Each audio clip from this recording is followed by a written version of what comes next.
Hey everybody, yes, we're back. We are live from my garage. How is everybody doing this Monday evening? If you're watching this live, you might be watching this on a replay, in which case it might not be a Monday evening, or indeed you might be watching this live from somewhere else around the world and it might not be a Monday evening there. But welcome in everybody. Oh, that was an intro and a half, wasn't it? I hope everybody's doing well though. Thank you for being here. My name's Mark. If you've not seen me before, I'm in the UK. I do fireworks professionally. I do them as a hobby. And this is a preparation stream. So I have a big display coming up in Liverpool in November, early November for Bonfire Night. And so I try and do as much prep as I can safely beforehand off-site to make it easier and quicker for me to set up the display on the day. So that's what we did on my stream 2 nights ago on Saturday night. We started preparing my fountain tables. We're going to do a bit more of that on this stream, so I hope that's okay with everyone. Hope it's not going to be too boring for you. I'm sure it's not going to be. You know, these streams, we go off in all kinds of different tangents and directions, and I hardly get anything done, but we have a good laugh and a bit of fun, and we chat about fireworks, and it's great. And these streams are family friendly as well. I know lots of young people watch these, old people, everybody watch this, families watch this. And so everything I do on my channel is, you know, safe. Yes, there's always a risk with fireworks. Of course, there's a danger, but I'm never going to do anything illegal or dangerous and things with fireworks. I want to try and show you guys how to do fireworks safely and responsibly, and so that everybody can enjoy them. So that's what these streams are about. There's going to be a few more of these over the next week and a half, 2 weeks. However long it is between now and when my display is in Liverpool, 2 and a bit weeks. They're probably going to be every other night. I don't know, we'll see how we go. I did one on Saturday, that was the first one. We went nearly 4 hours. Got another one now. We're probably going to go maybe 4 hours again tonight. We'll see. Let's see if my voice holds out. Doesn't always.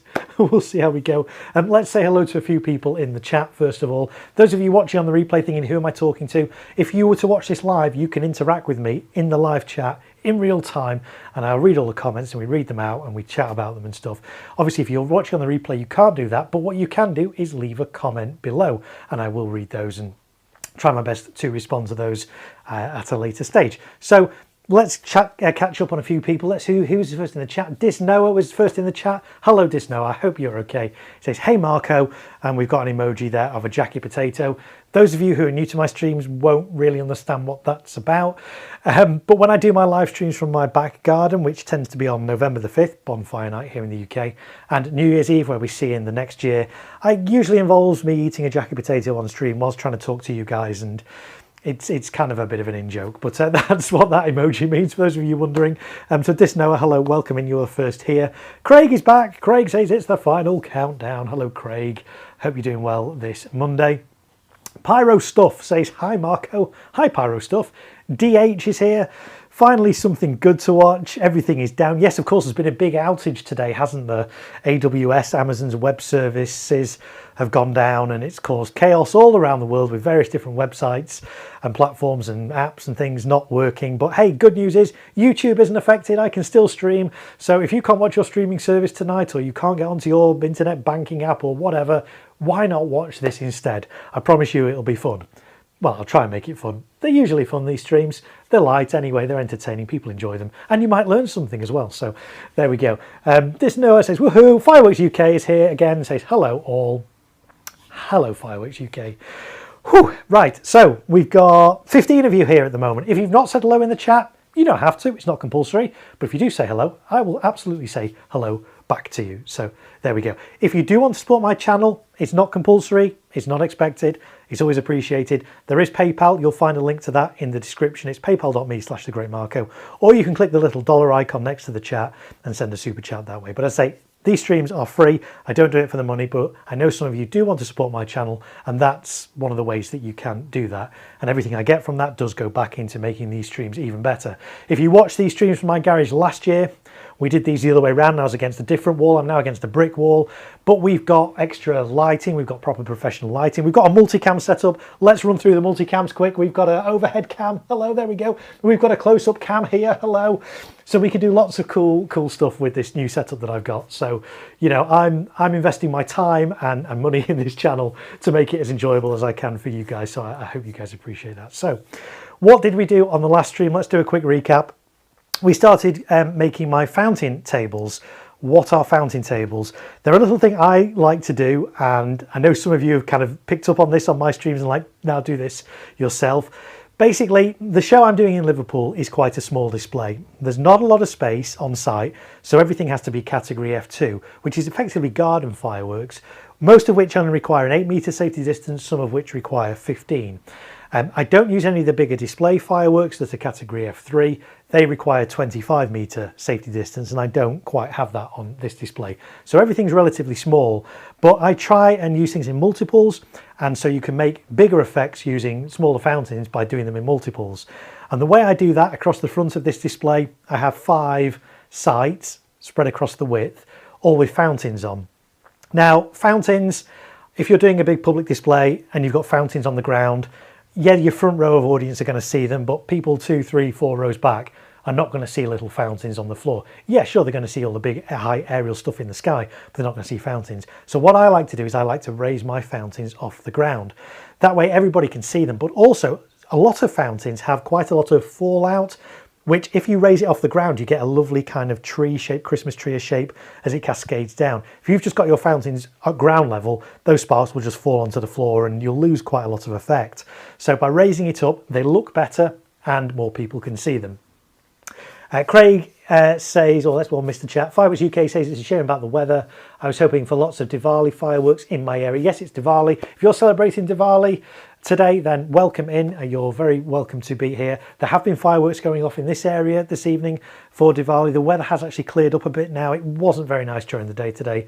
Very cloudy, very rainy. But this evening, it's kind of, I was going to say it's brightened up. It's not, because it's dark, it's night.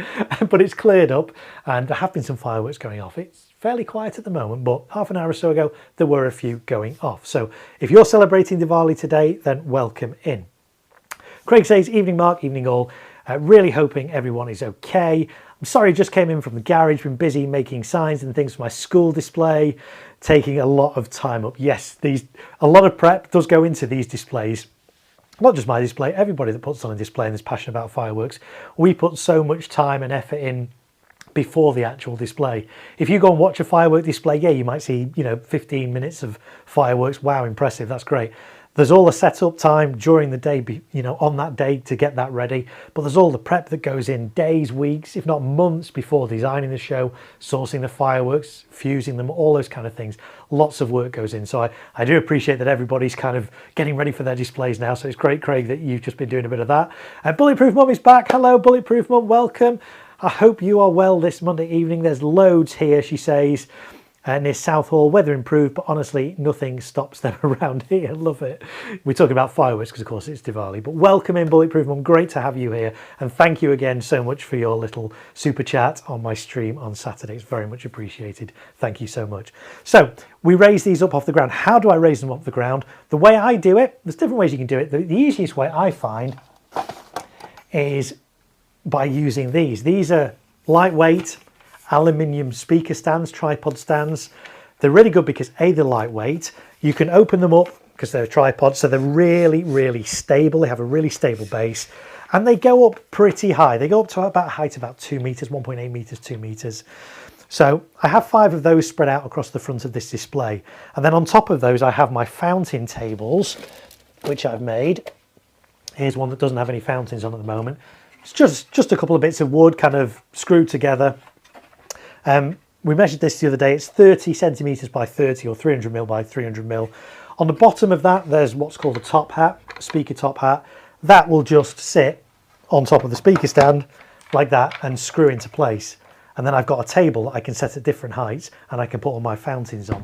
So it's really quick and easy to set up. Because this easily comes off, it means I can set up all my fountains and things on here. I've got my rail here for my FireTech firing system. So I can put my fountains on here, secure them on here, connect all the igniters up into here. Then all I need to do when I get to the display site on the day, set up my tripods, get these boards, put them on top, screw them down, raise them up, plug a network cable in. Well, plug a network cable in before I raise them up, or otherwise I won't be able to reach, will I? Plug a network cable in and that connects to my firing system and away we go. So those are fountain tables. That's how I do them. You don't have to do them this way, you don't even have to do fountain tables, but that's what I do. And I find this 300 by 300 works fairly well for these small fountains. I do have some slightly bigger ones of these as well, for if I'm doing a display with larger fountains. But because everything's category F2, everything's fairly well compact onto this footprint of 300 by 300. So that's what I use. Plus also I've got to transport it to the venue in a car. So the smaller this can be, the smaller the footprint of this, the easier it is to transport. So there'll be 5 fountain tables across the front. On my first stream that we did on Saturday night, we went through all the fireworks that were going to be on these fountain tables, and we started assembling table A. I call them A, B, C, D, E across the front of my site. A is on the audience's far left, B is a little bit further along, C is central, and then D and E on the other sides as well. So most of the effects are going to be straight up on here. We are going to do some angled ones. In fact, 3D printer guy, who's not in the chat at the moment but was here on the stream on Saturday, made a little suggestion, or a comment actually, about how he'd use these Hallelujah candles, 3 of them in a fan, and it looked quite good. I was originally going to do these straight up firing, but since I read his comment, I'm like, yeah, actually they might look quite good fan, mightn't they? So we fanned those now. So I love the way we can interact, and you know, I can pick up ideas off you, and you guys can pick up ideas off me, and we have a lot of fun in the process. So on the last stream, we arranged all the fountains on board A. This is board A. We've attached them all as well. So that still needs the igniters connecting, but the board itself, all the fireworks are on there. This afternoon, just to kind of get ahead, because, you know, we don't get an awful lot done on these streams because I talk to you guys and I love that, and that's absolutely fine. But this afternoon I've done board B, which is very similar. We did talk about the fireworks that were on here on the last stream. I'm sure we'll talk about them a little bit later as well. So board B is done. So this evening we're going to start on board C, and we'll see if we get as far as D and E. Who knows? We'll go to about midnight, as I say, so we'll go about 4 hours. We're not going to go past that because my voice doesn't hold out that long and I need to sleep. But we'll go for a good few hours yet. So strap in, everybody, and let's get started. Right, so what I did want to talk about is some of the fireworks that I did buy for these fountain tables that I've not been able to use for various reasons. One of them, I got these last year. They were new to the UK last year. They're from Vulcan, a fountain assortment. Let me put this on my little close-up camera for you guys to see. A lovely little pack of 4 fountains from Vulcan. They're really colourful. They're all different. I really, really like them. They came in last year and I used them in my display last year. I did try and get them again for this year, but I needed 5 packs to be able to do the 5 fountain tables. I was only able to get 3 from my supplier. They were meant to be sending me 5. In fact, they were meant to be sending me 6. I only ended up with 3. So I've had to abandon those until I can source some more, but they'll save. I'll be able to use those again another year, but they're really nice. There's a review of those on my channel. Go check it out. Search Vulcan Firework Fountain Assortment, Vulcan Fountain Assortment, and really lovely, lovely little fountains. They only last about 20 seconds each, but they're interesting, they're unusual. They're not just silver and gold sparkles and crackles. There's all sorts of colours and effects in there. Really, really nice. So I was hoping to use those. Haven't been able to this year, so I've had to take those out of the display and substitute them for something else. Fireworks UK says, how many boards do you do? I do 5 across the width of this display. On some of the big professional displays I do, to be fair, they tend not to do many fountains on big displays, mainly aerial stuff. But because this one is limited space, the audience are closer, you know, they're only 15 metres away as opposed to, like, you know, 25, 40, 60, 100 metres away. I find that fountains work quite well. They're a nice, and especially with young children in the audience as well, they really like them. And there's a big mix of different ones in here. They're not all the same. Fountains can get quite samey, so I like to try and sort of handpick different ones that are going to be different to each other and produce different effects. And that's why I like this pack, because I say this pack of 4, all different. So I was hoping to use those this year, not been able to, but that's one of the things I couldn't use. The other thing that I'm really gutted I can't use are these. You might have seen these. Let's put these on the close-up cam. There we go. These are from Funky Fireworks. They're called Lametta fountains. There's 5 in a pack. They look really, really nice. Let me move this board so I've got a bit of room. So there are 5 fountains. In fact, let's go to the overhead cam. You might see them better on the overhead cam. Here we go. Right, 5 fountains in the pack. Now, on the retailer's website for these, they were advertised as being 5 fountains of 3 different types. So 2 of one type, 2 of another type, and a 3rd of another type. And I was like, that's going to look really good across my 5 fountain tables, because I can do the one unique one in the middle, and then a pair either side of that and the other pair either side of that, and that'll look fantastic. So that's what I was expecting. When I got them, I've realized that actually in this pack there are 5 completely different fountains. There are no 2 fountains the same.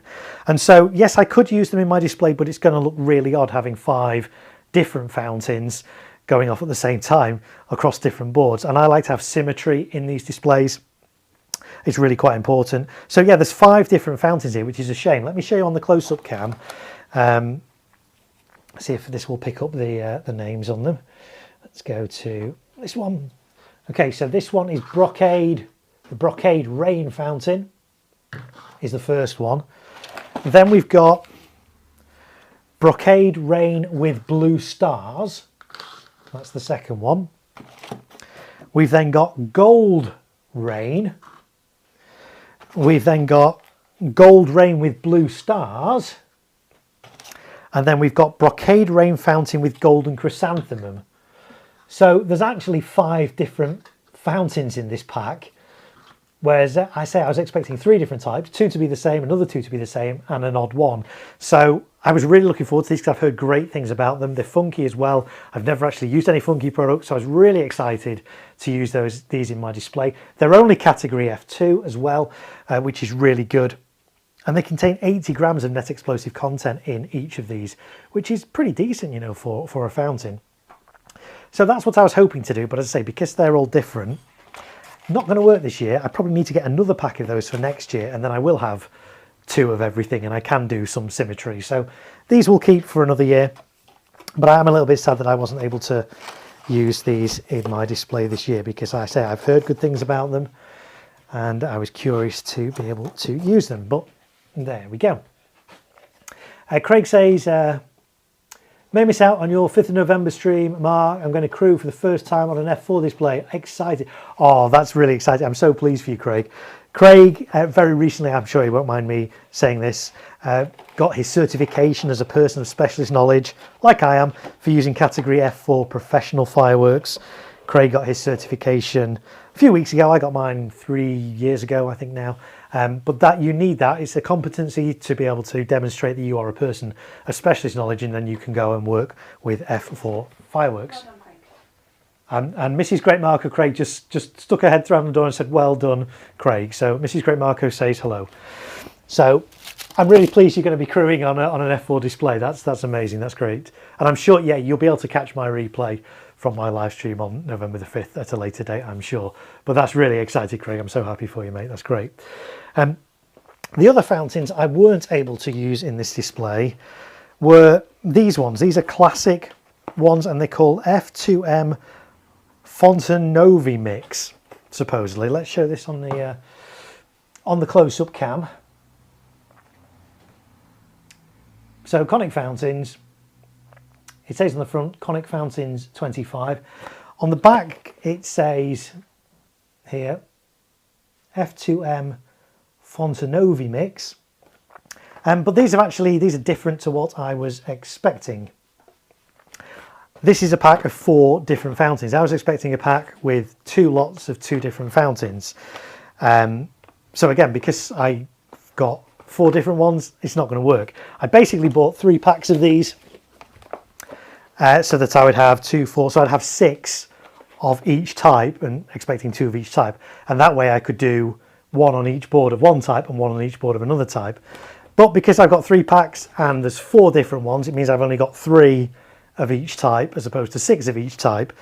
So that's not going to really work either. I was thinking, oh, okay, I could just do them on boards A, C and E, because that works. Some of the fireworks I've got are not on all 5 boards. Some of them are just on the first, the middle and the last. Some are on the 2 in between. So I was thinking, oh, maybe I could use them there. But I looked at the video for this and it's quite different from what I was expecting. In fact, I'm going to show you guys the video if that's okay. JLK Pyro, Jason's here, says hello. Hey Mark, how are you today? Craig says, many thanks, Beth. Hope you're okay. Yes, she's doing well, aren't you, Beth? Yeah. She says yes. She's very pregnant. Yes, for those of you who don't know, we are expecting our second child on the 1st of November, so it's only about 5-6 weeks away. 1st of what? 1st of December. I always say November. I'm getting confused with bonfire night. 1st of December, so it's about 5 or 6 weeks away. So yes, she's doing okay. Thank you very much. And Jason, yes, I'm good as well. Thank you. So yes, this is what I got. I'll show you the video of what I was expecting and then the video of what I've got. And there's quite some difference. So let me just press this and this. So I'll show you first of all, this is what I was expecting to get.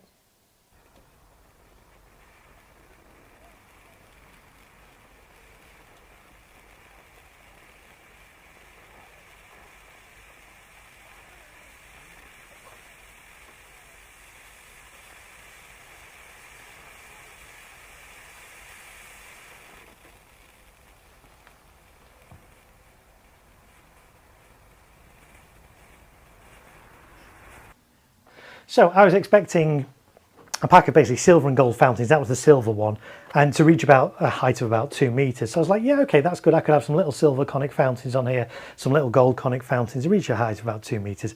They'd be okay. In reality, as I say, I got a different product. Let me show you the video for that because it is significantly different.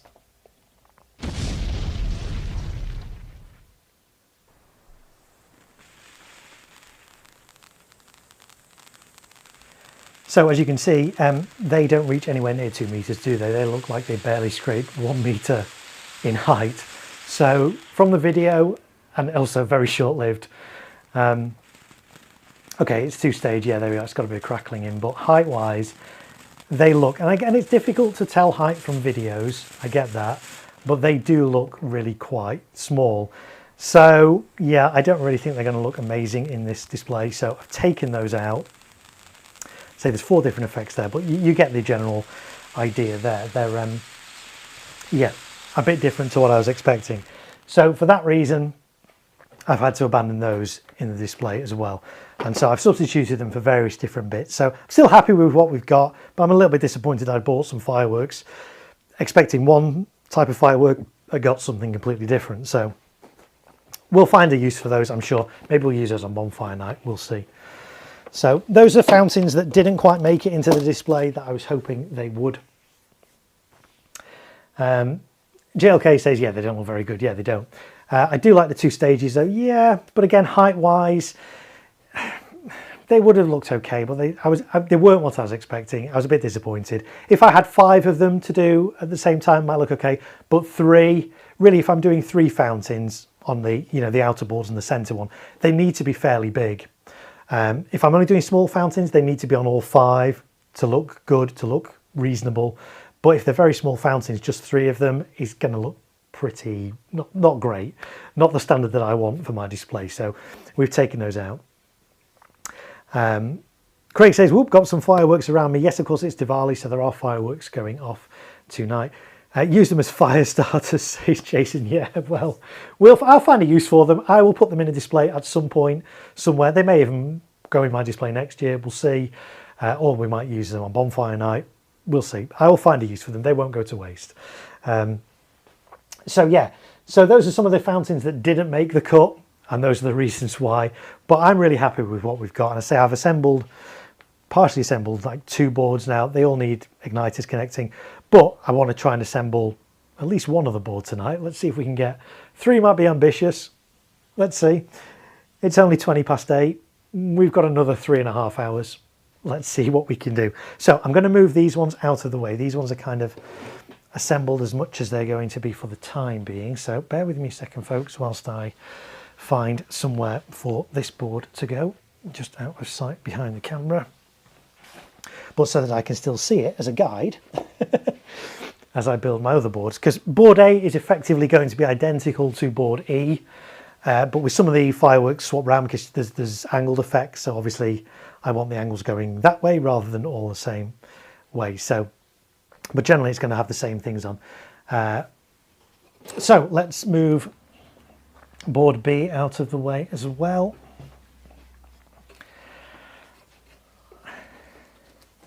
Let's get this like that. Okay, and then we'll move on to board C when I can get to that. Okay, so here's board C. So this is going to be the center board in my display at the front, my front board. So it's going to be very similar to boards A and E. But if you recall from my other stream, boards A and E did have some angled effects either side. There's not going to be any angled things on the center board. It's all going to be straight firing. And also on my outer boards, I had those big golden shower fountains, new from Celtic for this year, which are really, really nice. I highly, highly recommend those. In fact, they deserve a bit of a close up. There we go. Golden shower fountains from Celtic. Really, really nice. They cost about £15 each, but they reach a height of about 7 meters and last a whole minute. So they are really worth having. So I've got 4 of those in the display on the outer boards, going off at angles, 20-degree angles we kind of worked out was going to be about right. Whilst they're going off in the middle, there's going to be the spinning breakout fountain from Vivid. That's not going to be on this board because obviously that would take up the whole of that board with it spinning around. That's going to be on its own separate stand, slightly forward of this board. But this board is going to be the middle board. And I think I'm going to do like I did last year. I'm going to do these boards at different heights. So the one in the middle is going to be the tallest one. Then they're going to it's going to form like a pyramid shape across these 5 boards with the tallest one in the middle and then slightly lower down and then slightly lower down again on the outer side. So this is the center board. This is going to be the highest one. It's not going to have a golden shower fountain on it because it's going to have the breakout fountain in front of it, but it is going to have everything else is going to be the same as board A. So there's going to be a hallelujah fountain, there's going to be a roughneck fountain, there's going to be a popcorn fountain, there's going to be a pom-poms fountain, there's going to be a red blink fountain, there's going to be a jitterbugs fountain, there's going to be a little jewel pearl cake, there's going to be a little flame, there's going to be a white strobe flare, and there's going to be a noise barrel. So that's kind of what's going on here. We did talk about all those in depth on the last stream. We'll mention them as we kind of go on this stream. So how do I attach these to the boards? The way I do it, basically you want to prevent them from toppling over. Some of these fountains, you know, yeah, there you go. That's not really going to topple over because it's quite wide. But once I raise this up off the ground by, you know, 1.5 meters, 2 meters, you know, there's a chance that could fall over. So how do we stabilize that? And the way I do it 2 ways. I use some really, really strong 3M industrial double-sided tape on the bottom of that to stick it to the board. That just prevents some lateral movement. That on its own is not sufficient enough to stop that from toppling. So the other thing I use as well are angled brackets. These things, they come in different sizes. And what I do, I can screw them down to the board, right up against my firework. I can do another one at the back, like that, up against my firework. And then I can gaffer tape around all that. And when I do that, this firework is not going to go anywhere. I could lift this whole board up just by lifting that firework. So that's the method I use. There are different ways to do it. I find this works really well. So I have 3 different sizes of these angled corner brackets, sometimes called frame ties. I have a 50mm by 50mm one, which is really useful for smaller fireworks because I can gaffer tape on there. 50mm means it's the same width as my gaffer tape as well, which is quite pleasing. So I have 50mm ones, I have 100mm ones for slightly taller fireworks, and then I also have 150mm ones for really tall fireworks. So this one is going to be 150mm. You can get these even longer, you can get 200mm ones. I find generally I don't need ones quite that long. 150mm, you know, tends to work for the tallest fountains. So Do Your Bin UK is here, says, hey Marco, had a long day sorting new stock at Trafalgar Fireworks. Welcome in Trafalgar Fireworks. Nice to have you on my stream. I love the fact that retailers and brands and importers and things watch my streams and watch my videos. It's great. I really do appreciate that. So thank you. Not everybody chats in the chat. I know a number of retailers watch my stream and don't mention in the chat that they're watching, and that's absolutely fine, but they do tell me privately, oh, I really enjoy your streams, I really enjoy your videos, really enjoy your reviews and stuff. So that makes it all worthwhile. I like it when, you know, people, retailers and things in the industry and display companies and things like that watch my content and enjoy my content. So Trafalgar Fireworks, yeah, is one of those kind of all year round retailers, really great retailer. If you're near them, they're based in Norfolk, in Norwich, then do go check out Trafalgar Fireworks. They don't sponsor me to say that, but I know they're a good reputable firm. So go check out Trafalgar Fireworks over in Norwich. I must do that next time I'm down there as well, because my wife comes from Norfolk, from Aylsham in fact, so fairly near Norwich. So I do frequent Norwich every now and then. So I should pop in and see Trafalgar Fireworks next time I'm there. But thanks for your company here this evening. Do Your Bin UK. I love that name. I love the names you guys have in the chat as well. It's great. Okay, so that's how I attach these fountains. So some strong double-sided tape just to prevent any movement. And then these angled brackets, corner brackets, frame ties, whatever you want to call them there. And then gaffer taped around. So the first thing I need to do is actually get all these ties screwed down where I want them. Actually, what might be useful, I might bring board A back up, because I say C is very similar to board A, so it might be useful to have A up here as a bit of a comparison. So I can basically copy the frame ties, the corner brackets across. So that's board A. We will go to a multicam in a bit as well, so you can kind of see me in two different angles at once. It's very cool, the technology we have here now. We'll do that in a minute. Right, I need some more big, long corner brackets. Let me get a new pack of these, I think. A pack or two of these. These brackets, you can get these from Amazon. I get all my little 50mm ones from Amazon. You'll actually find a link in the description for this stream to these exact brackets. If you want these brackets, there's a link to them in the description. These longer ones, I have a feeling I got these from Screwfix, but I'm pretty sure they'll be available on Amazon. In fact, yeah, it doesn't say Screwfix, but I'm pretty sure that's where I got them from. So, and you can reuse these year after year. They do wear a bit. You know, there's one that I've used before. You can see that's kind of quite worn versus the nice new shiny ones. They do the job just the same. And the good thing about these as well is you can actually bend these. So these angled effects, which you can't see because these ones are in the way, let's move those a little bit. These angled ones here are using angled ones of these that I've bent to the right angle, 20 degrees, to allow me to do those. So really useful, really versatile. I really like these. I find them really useful. So we've got a few there. Let's get rid of that rubbish. Let's open another bag as well. Why not? In fact, there you can see one that's already been bent versus one that's straight. So really useful for getting angles on things and single shots and things like that. Jaden is here. Jaden Phelps. Hello, welcome back. Jaden, nice to have your company here again on this stream. How are you doing this Monday? I hope you are well.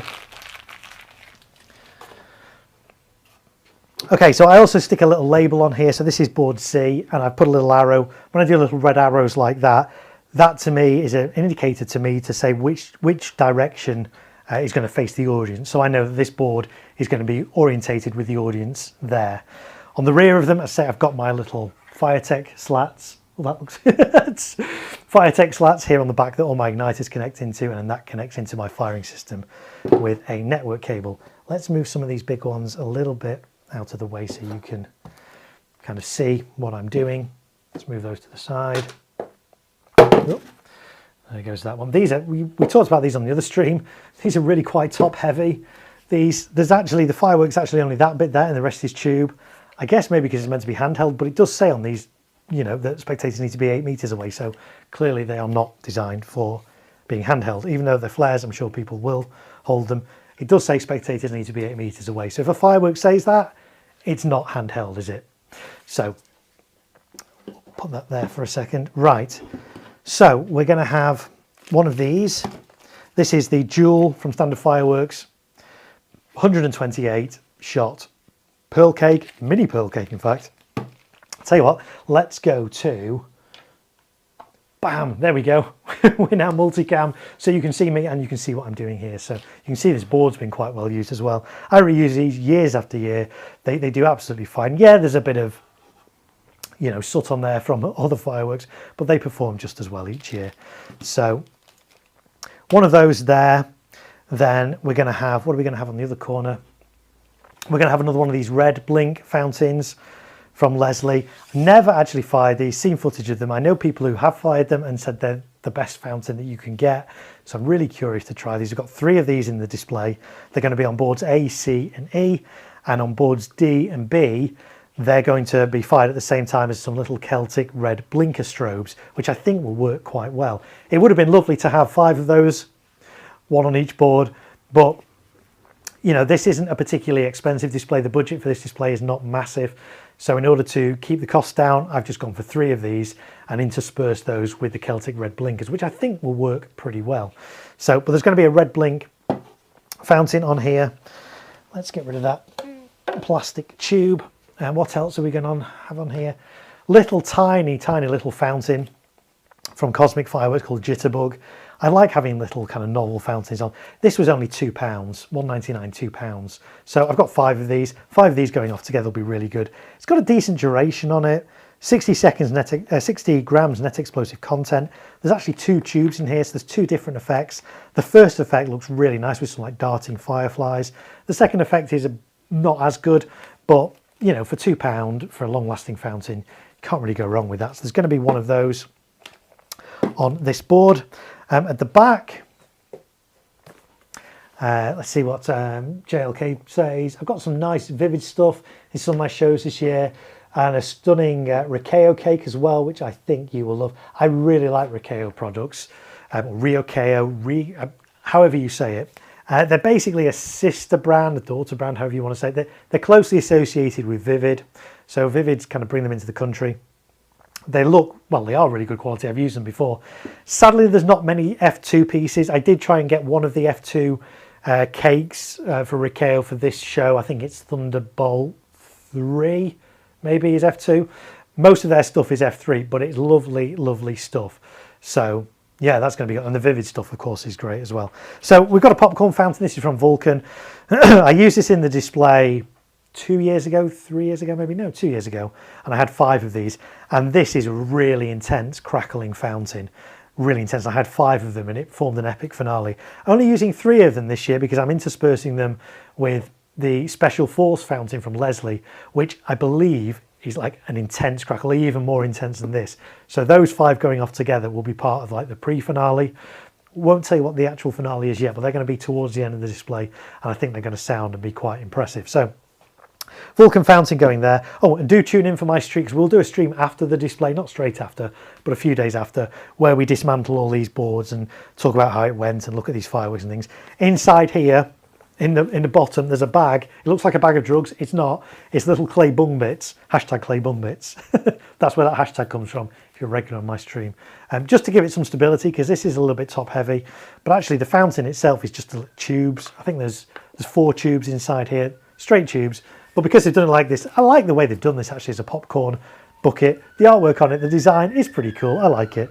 But it is top heavy, so that's why there's a bit of stability in the bottom. So that's going there. In the middle of the board, we've got the pom-poms fountain from Jonathan's Fireworks. This has, what's the net explosive content of this? 108 grams. We should just say this one, for comparison, was, what's the NEC of this one? 136 grams. So 100 grams. This is quite a nice fountain. It's not quite a jelly bean fountain. I have got some jelly bean fountains in this display that are not going on these fountain boards. They're going kind of in front, slightly lower down. We'll talk about those on another stream. But this is a bit like jelly beans, but there's some nice gold and other effects in there, quite long lasting as well.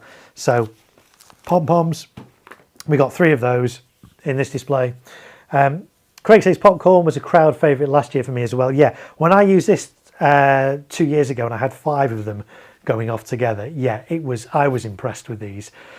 It's one of these things, you know, sometimes until you actually see and hear fireworks for yourself, you don't know how good they are, because you can watch a video of this and like, yeah, it's got a bit of crackling, but when you hear it in person, it's like, wow, okay, that's got a lot of crackling. So I hope that's why you guys enjoy my reviews as well, because I'm fortunate that I do get given a lot of fireworks each year, brand new fireworks. I get given them before anybody else to film them get some footage of them, and I'm able to review them as well. I'm able to freely review them, so they're not biased reviews. I don't get given them and said, oh, well, you know, give us a good review. I'm allowed to freely review them and say what I see. So hopefully my reviews, I know my reviews are useful to a lot of you guys because you tell me. But yeah, this is one of these ones that the video of it, yeah, it looks good, but until you actually see it in person, or 5 of them in person, yeah, they're pretty good. So that's the Vulcan popcorn fountain. JLK Pyronut says I've got a Ziegelstein, Sky Vandal, El Loco. Yeah, so I fired Ziegelstein. I was, again, the first in the UK to fire that a couple of years ago when that came in. You'll find some footage and a review of that on my channel for anyone who's interested. It's quite an immense firework, that Ziegelstein. I think it translates to the word brick, from the word brick in German, because it's a massive compound. But yes, you've got some nice stuff there. Craig says, I'm trying to find my local stockist of Celtic Golden Shower, proving difficult right now. Celtic's main distributor is only 5 minutes away. Yeah, ironically, yes, that's right. These are selling, well, I say these, I've not even got one to show you. Here we go. Ever since I put footage out of these a month or so ago, a few weeks ago, these have been selling like hotcakes. Retailers are telling me these are flying out of the door, and rightly so, because they are an amazing, immense fountain. So even if you have a Celtic stockist near you, they may not even have these in stock anymore. So I've got 4 of them. So if you're wondering where they are, I've probably got some of them. But yeah, I hope you do get a hold of these. There are still retailers that have these available. And if you can get hold of them, say they retail about £15. If you shop around, you might get them a little bit cheaper. The last 60 seconds reach a height of 7 meters, but they're only category F2, so spectators can only need to be 8 meters away. Obviously, if they can be further away, great, but 8 meters minimum safety distance.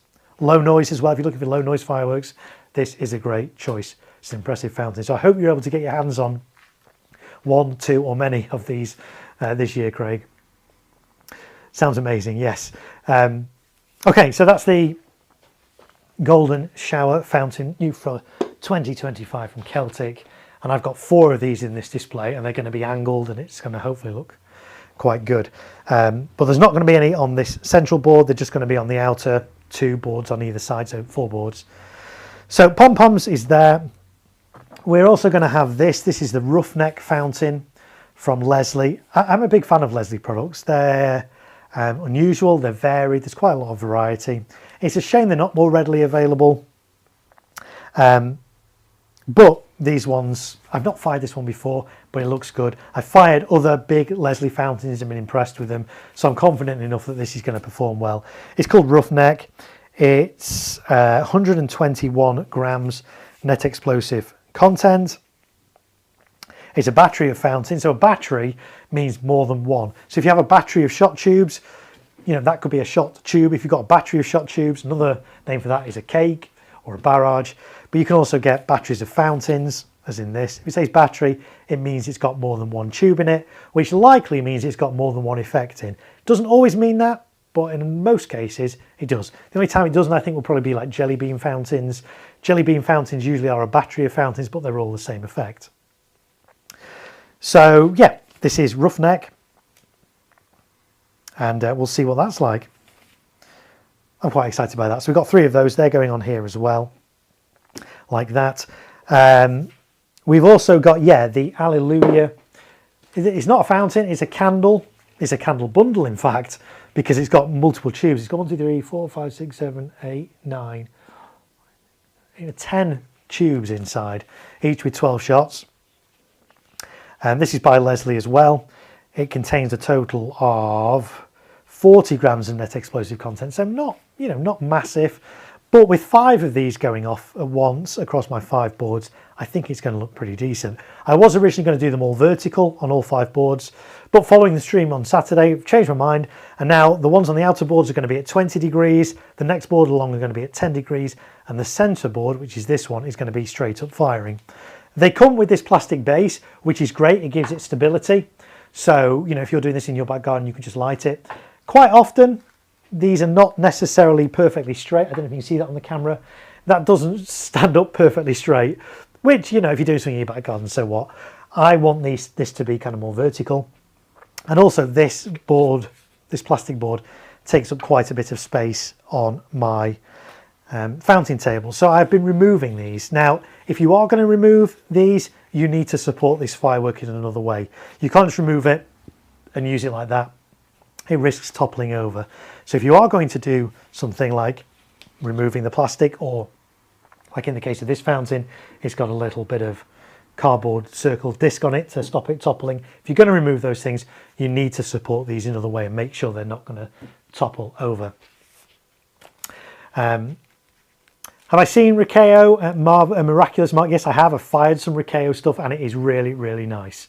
Kamara Brocade is here. Hello, Chris. How are you doing this evening? I got 6 of the golden showers in a row with a golden geese. Oh, that's going to look good. Yes. So the golden geyser, for those of you who don't know, last year Celtic brought in. Let's go back to this one. Last year Celtic brought in a big fountain. At the time, it was called CF0129139. Can't even remember.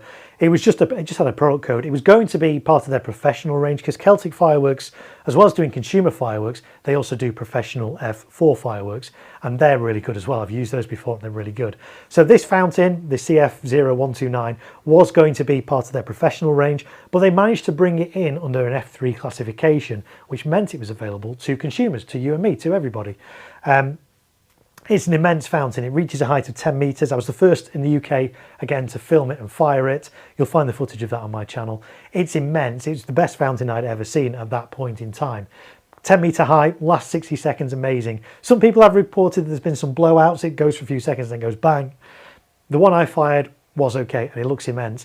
But then this year, along came the golden shower fountain from Celtic, and I think this has got the same composite in pretty much as the golden fountain. The effects are very similar. This only reaches, I say only, this reaches a height of 7 meters, whereas the golden shower fountain, the monster fountain, it's had a number of different names. The golden geyser fountain it's currently called.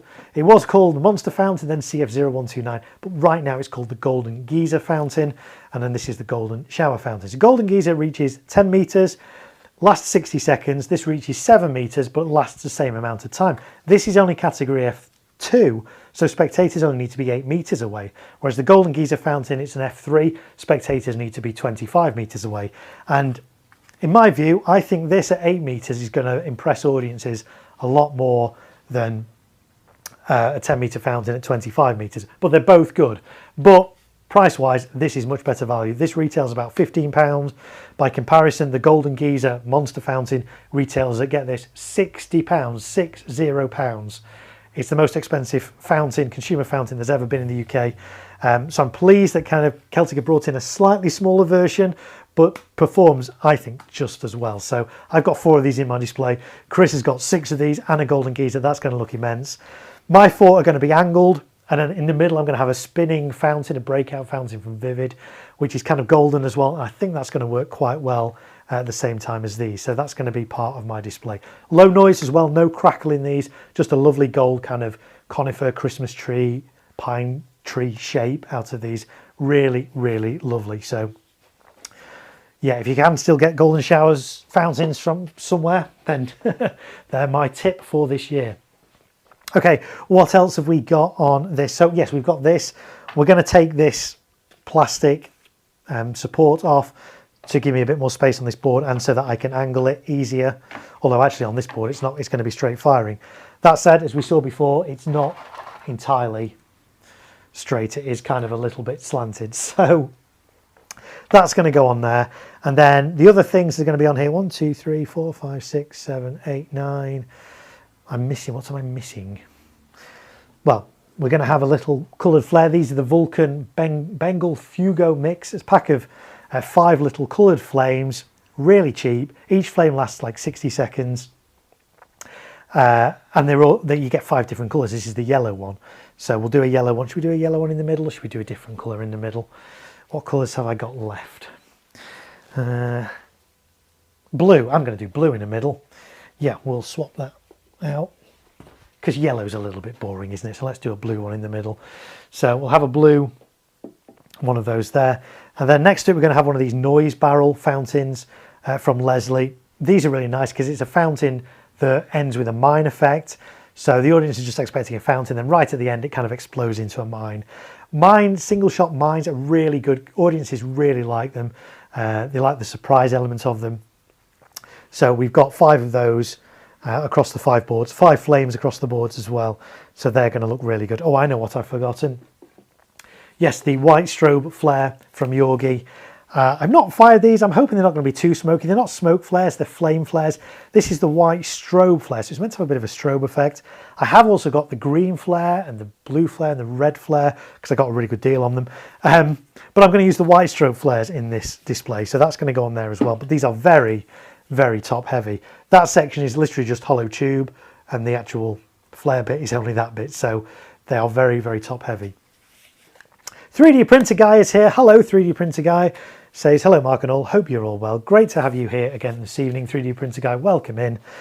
We were just talking about your suggestion about, well, your tip of how you angled these Hallelujah fountains and look really good. And so as a result, I'm now going to be angling these in my display as well. Thanks to you. So thanks for that, 3D Printer Guy. Chris says you should message Celtic. This is about those golden shower fountains. They might have some golden glories.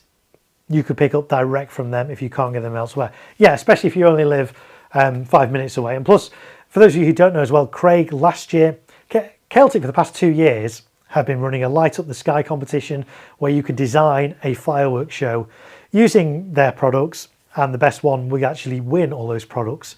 And Craig and his daughter designed a show last year and they won it. And they've got to have all this amazing Celtic products absolutely free of charge, which I'm not jealous about at all. Well, maybe a little bit. But yeah, Craig does live quite close to Celtic's main base. So yeah, why not drop them a message and see if they can sort you something out. Okay, so 3D Printing Guy, thank you. I can't wait to see them in person. Yes, I'm looking for it. I think they're going to look really good angled.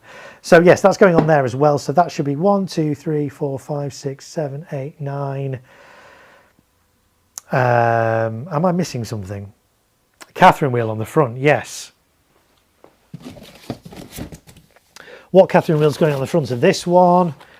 We're going to put a carousel wheel on. Zeus Fireworks. This is an award-winning Catherine wheel. It's won a number of times the best Catherine wheel award in the UK Firework Awards. I really like it. It's really unusual because it's square, but it's really nice. So I've got one of those. We're going to have that in the centre. On the outer boards, I've got the Razanataz wheel from Bright Star. There's that. So it's slightly smaller, 6 motors in this. The carousel wheel only has 4 motors, but they're really powerful motors. So these all going off together, I think, will look pretty good. So 1, 2, 3, 4, 5, 6, 7, 8, 9, 10, 11. That's right. And then the 12th one is going to be my breakout fountain. I'll show you that for those of you who haven't seen this. And this is new for 2025 from Vivid. I've fired this, I've reviewed this. You'll find landing footage of it on my channel. It's a spinning fountain. It spins round. So not only does it fire out of the top, it also fires out of the sides as well as it spins. So, and unusually, it actually opens up like a flower as it spins. So really unusual. It's not the first time we've seen spinning fountains. TNT Spintacular has been around for a while. That one doesn't open up. This one actually opens up. So really unusual, really novel, and not that expensive. Has a good duration on it. So that's going to be in the centre when the golden shower fountains are going off either side of it at slight angles. So that's going to be on its own separate stand in front of this fountain table because I've no room to put that on here. It would need basically a fountain table all by itself because it fires out horizontally as well as vertically and angled. So it needs some separation from other fireworks. Craig says, my speaker terminal connections have arrived today. Just laid them out and ordered a flight case and some ABS plastic to turn my Ignite into more of a Cobra-like. Yeah, post some pictures. Yeah, so Ignite is like, it's a digital electronic firing system. It's relatively inexpensive, so it's a great way if you want to start electronically firing fireworks. Go check out Ignite by Cobra. Really inexpensive way of introducing you to it. I did toy with the idea of myself getting that when I was looking at a new firing system last year. It was one of the options I considered. There was a few things about it I didn't like, which I know we've spoken about before, but In the end, I went for Firetech, but it's a great introductory system if you want to get into electronically firing of fireworks. Check out Ignite by Cobra. It's readily available and it's relatively inexpensive compared to other firing systems. Chris says, anything with a plastic base on? I got some side cutters and snip it off one side so it butts up against the bracket. For support for the others. Yes, so that's another way you can do this. If you wanted to support this, we said on the other stream, the other way you could do it is you could screw through that. Screws would go through that base. It's only plastic. Screw it and a washer, and you could screw that down. That would work equally well. Chris is saying he gets some snips and snips around that. That's another way you can do it. As we discovered when we took the base off the other day, the tubes don't have like a base on them, so we've gaffer taped over the bottom, and that will just stop any sawdust and things like that from falling off. They're going to be up against the wood and underneath anyway, so they'll be fine. But yeah, as I say, they're not all perfectly in alignment, so I'm going to take the base off this. 3D printer guy says, I can't wait to see that. Craig, been thinking about getting Ignite for a while, and it might be my cue to get one. Well, there we go. You see that base is actually snapped anyway, so we might be going down your route, Chris, of snipping it off, because that's kind of what it's doing here. So yes, when I first looked at Ignite, they only had the 18 channel modules. They've since brought out a 36 channel module. You're also limited to a maximum of 6 modules on a system. So when I was looking for a new firing system that was going to last me for a number of years, I wanted to have something that I could expand on. And whilst Ignite, yes, you can expand, that there's a limit to how much you can expand it to. Whereas on bigger systems like the bigger Cobra systems or my Firetech systems, you can expand and expand and expand, and there's really very little limit on how many cues you can end up having on that. So this one's quite stubborn. These are well glued on, and you'd expect them to be well glued on because you don't want them to topple out of their base. So we may actually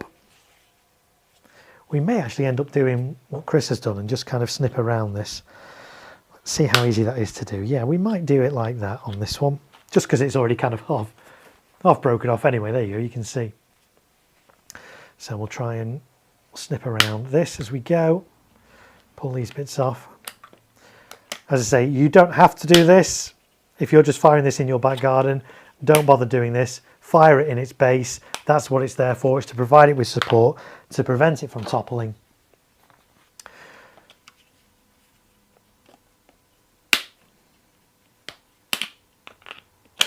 But yeah, I like this solution actually, Chris.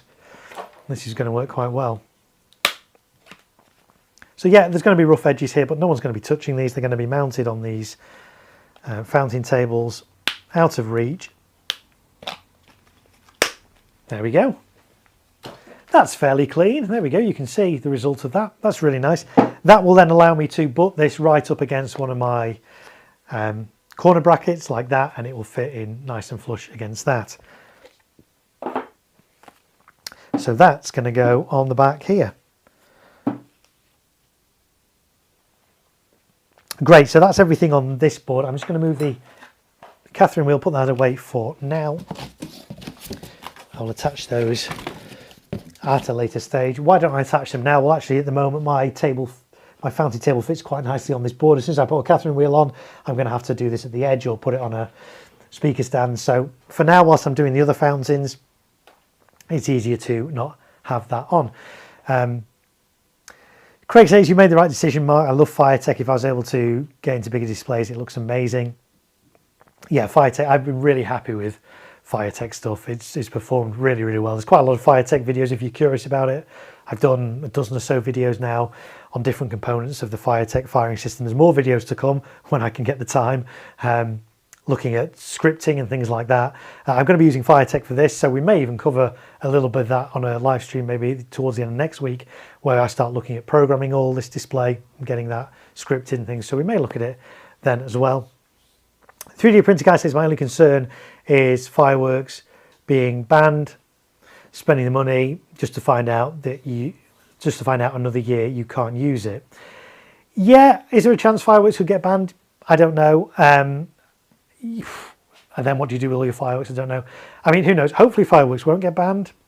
There's always talk this time of year. There's always a minority of voices that call for fireworks to be banned, or actually the sale of fireworks to be banned. So even if they stop selling fireworks, if you've got existing fireworks, technically you might still be able to use them. But anyway, we're talking hypothetically. At the moment, fireworks aren't banned from sale to consumers, so hopefully that won't change. So there we go. Pyro Boy 101. Hey Marco, people letting off fireworks all around me tonight. Forgot it was Diwali. Yes, we talked about that a little bit earlier on. It is Diwali tonight, where lots of people set off fireworks and celebrate light and all those kind of things like that. So if you're celebrating Diwali tonight, thank you for joining me. I appreciate you taking time out of your day to watch a stream all about fireworks. So yes, there have been a few going off here as well. A little bit earlier on this evening. I haven't heard any recently. But yes, for sure, there's been fireworks going off tonight. And, you know, let's be fair, over the next couple of weeks, there are going to be fireworks going off. People now do fireworks at Halloween, which never used to be a thing when I was growing up. But now it seems a good excuse for people to do fireworks on Halloween as well. So we got that coming up. And then, of course, Bonfire Night here on November the 5th. And because Bonfire Night falls slap bang in the middle of a week on a Wednesday this year, you can be sure there's going to be fireworks going off the weekend before and the weekend after. So yeah, there's going to be plenty more fireworks going off in the coming evenings of the next few weeks. Adam says, hey Mark again, I'm watching, loving the live stream. Thank you, Adam, I appreciate that. And hey, if you've not clicked the thumbs up, the like button on this stream, why not take a moment just to do that? It lets YouTube know that you're enjoying this content and, you know, maybe YouTube should push it out so more people can find it. So if you've not clicked like yet, please do consider clicking like. In fact, only 4 people have clicked like so far, according to my stats. So if you've not clicked like, it only takes a second, doesn't cost you anything. Click like, it'd be very much appreciated. Thank you. So, okay, so that's what's going on this board. So now we need to get the frame ties in the corner brackets so that everything's in where I want it to be. So we'll start, let's start at the front. The red blink fountain, I used quite a long one of these for that. And before I screw any of these down, in fact, let's move this a little bit closer so you can see this a little bit better on the overhead. So I'm going to sort of position these and just check everything fits in, because space, as you can see, is quite tight. Everything is quite close together on this board. There is a risk of cross ignition between these, but I do take steps to kind of mitigate that and minimize that as much as I can by foiling the tops of these with, not that, that's double-sided tape. Where's my foil tape? My foil tape is here. So I connect the igniters, foil over the top of it. These fireworks, these fountains are powerful enough that the fountain will very quickly burn through this. But just having this foil tape on top should stop any embers from igniting other fountains on here. So it's not foolproof. It's not 100% guaranteed not to have cross ignition, but there's no danger. If something does cross ignite, yeah, it's frustrating, but there's no danger to it. But hopefully, you know, this method, I've used it for years. Generally speaking, it works pretty well. Occasionally you get the odd cross ignition, but overall, this is a pretty good way of doing it. So this is 3M tape. It's sticky on one side. You peel the backing off, stick it on. It's aluminium on the other side, and it just prevents sparks and things like that falling, hot fallout from adjacent fireworks. Grimsby Pyro is here. Hello, Grimsby Pyro. Nice to have you here. Craig says, most were hoping I was doing it again and looking forward to watching. Yeah. 3D printer guy says, hate to go off the rails, but are you using any dump cakes to end this year? I'm using a dump cake to open. We will talk about that on the other streams. At the moment we're doing fountains. We will of course move on to candles and we'll move on to cakes. I've got a big selection of a variety of different cakes this year. There is at least one dump cake in there. I'm trying to think if there's any more. There's definitely at least one. And I'm going to be ending with a volley of, quite a big volley of 10, 11, 12, 18 or so single shots as part of the finale, which is going to be, so it's going to be like a dump cake, but it's kind of single shots, but a lot of them going off together, and it should be quite impressive. But we'll talk about that in a future stream. But yes, there will be at least one dump cake in there. So Grimsby Pyro says hello there. Hello, Grimsby Pyro. Thanks for joining us. So we're just looking at fixing these fountains to this fountain table. I'm just working out what angled brackets I need and where I need them. I think I did one of those. I might do one of those on the side there. Doesn't quite go in far enough, so I'll do one. Yeah, so I'll do one there for that one. could do with another one. Let's have a look. We'll do one. Can we do one at the back for that? Not quite, but we can do one up against that. That's going to be straight firing on this board, so that can just have one. Let's have a look. How are we going to fit that one on? That can go in like that. Then the white strobe, we can do one there, white strobe flare. 3D printer guy, right on, I'm off to bed, sadly up for work. Yeah, no, I appreciate that. I know it's not the weekend. I know you guys can't stay up dead late tonight if you've got work in the morning. I've got work tomorrow as well. And for those of you who don't know, I run my own business, but I do lighting and sound, and I'm an event professional basically, so I do big events and things like that. But I also do fireworks, pyrotechnics professionally too.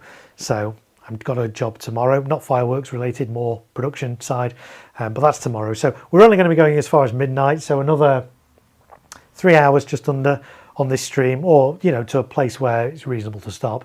But thanks for your company, thanks for dropping in again this evening, 3D printer guy. I appreciate it. Be sure to catch the replay and hopefully see you on the next live stream. Everyone's saying bye-bye to 3D printer guy. Jammy says I can stay up late. Well, welcome Jammy. I'm glad you can stay up late. I say we'll be going for another 3 hours or so yet, so plenty more to come. Hopefully it won't get boring. We'll talk about all kinds of stuff. I'm sure it'll go off on tangents and things. My channel is family friendly though, so let's keep it family friendly in the chat. I know you guys do that anyway, but there we go. So we'll put 2 on that one because that is very top heavy. I need to get a couple on this pom-poms fountain. Oop. And get one in about there. Maybe try and get one in there. The cosmic little jitterbugs one, I think I have a slightly smaller one on there. Oh, there we go. 10 people have clicked like now. Thank you, everybody. Yep, that's going to go on underneath there for that one. What I am going to do, I did on board A, you'll have seen I put this and I clamped it down with one of these. So I did one of these on top of that, like that. On board B, I actually found these actually come off quite easily. So I took these off so I could get that right up against it and flush against the board, and that worked quite well. So I'll just take the, again, if you're just doing this at home, you don't need to do this because you're reducing the stability, but I'm going to support this in other ways. So I've taken that off, and that then allows me, I can screw that down, gaffer tape that to that, and that's not going to be going anywhere. So that's going to go there. That's going to go on there. That little flare's going to need one as well.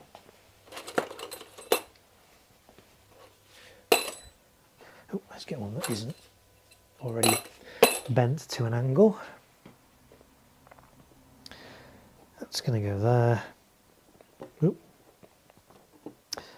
And then we need to keep that jewel cake in place. How did I do that on that? I did it with 50mm ones again. So let's see. Oh, that's one of my angled ones that I've pre-angled for something. I can always bend it back, but I'll just use one that's not angled. Excuse my head. There we go, we can do that there, do that there, and then that should be okay. Oh, we need to get one more on this one. So in terms of how many of these you use, if it's a really small fountain, 1. If it's quite a tall fountain or it's slightly, top heavy, 2 of these. These are basically just sort of anchor points for the gaffer tape to stick around. These themselves are not holding the fountain in place. They're just something for me to gaffer tape around. So that can go in there. I've got 2 on there. I need to get another one on the popcorn fountain because these are quite vigorous. We can get one in there. Okay, has everything got enough support on that? That will be okay like that. Yeah, I think we're good. Right, so we'll start screwing those down in a second. Brocade, didn't know you were a lighting guy, Mark. I was theatre lighting guy back in the day. and still incorporate. Yes, I know you do a lot of DMX. That's another one of the reasons that I went for Firetech, because Firetech has DMX in it. I've not really explored that yet, but I am very excited to do that. And in fact, Chris, whatever happened to the PyroPixel? That's gone quiet. I want to know all about that. For those of you who don't know, Chris, a few years ago, designed some little strobe units for his firework display that he could DMX and make them flash and have them with his fireworks. And they look really great. What happened to those, Chris? But yes, I'm a lighting guy. My background is sound and lighting. I've worked in theatres and those kind of environments before. I've designed theatres as well. So I'm recording studios and things, but I'm kind of getting big-headed now, so I won't say any more. So yes, I do know about lighting and DMX and all those kind of things. Jammy says rated B for brilliant. Thank you. I think you're talking about me or my streams. I don't know, but either way, thank you. Pyro Boy, have you seen Final Reckoning by Quantum Fireworks, Marco? I've seen video of it. I haven't actually fired it myself yet. Yeah, it does look okay. It looks all right. But again, it's one I can't really take my honest opinion on it just based on footage. I need to see it myself. And that's why all the reviews you see on my channel are things that I've actually filmed and witnessed with my own eyes, so I can give you guys a true idea of what I thought of it. So, did you know those noise barrels fire the crackling cloud at different times, depending on the colour? I was gutted they all finished. Yes, and that's what I do know that because I've used them before. I've used them a number of times, and that's one of the things I do like about that. I'll ignite all 5 of them across these fountain tables simultaneously, and the fountains will all start together, but I know that the end effect will be different and they will go off at different times in them. So it's kind of nice because if they all went off together, yes, it would look good, but I like the sort of the randomness of this. The audience will really appreciate it as well. So yes, I know they're a bit random.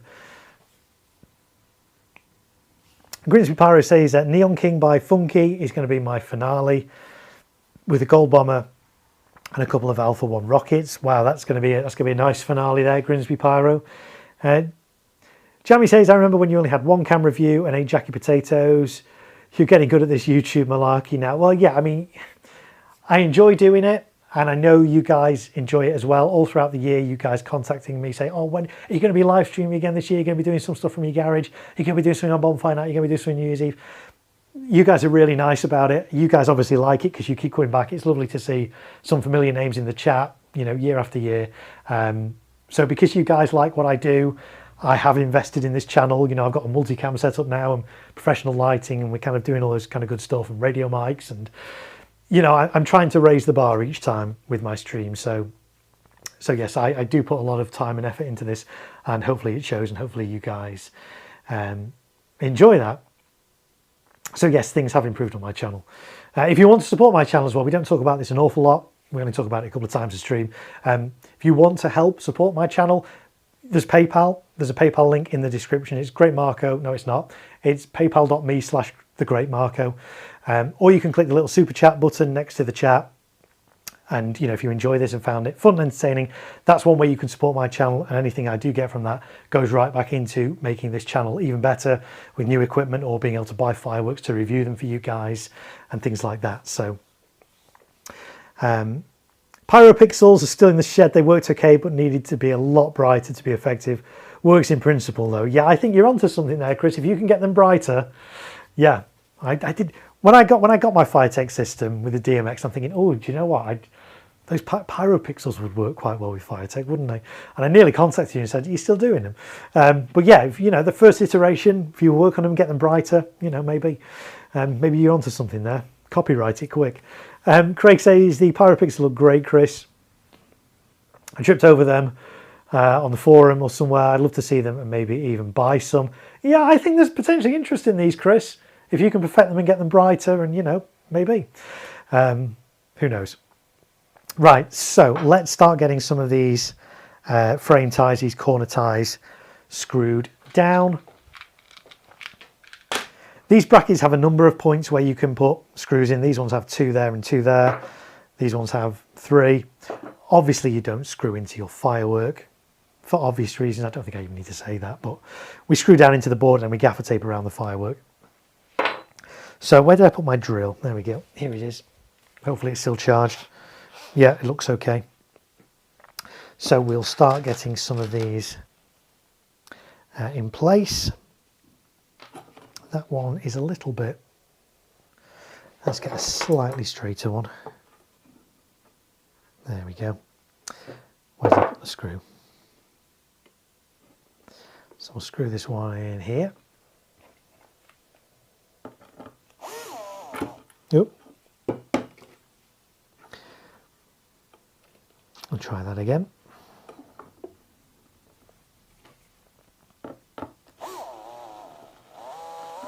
Oop. Tell you what, let's move that out of the way.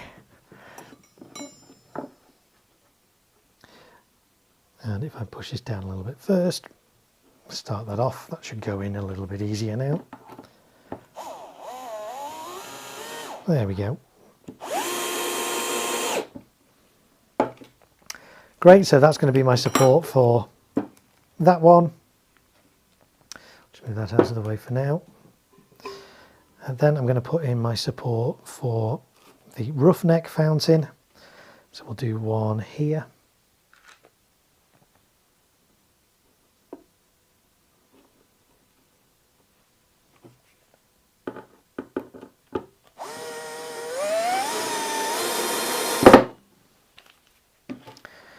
There we go. Let's do this one here for the white strobe flare from Yorgi.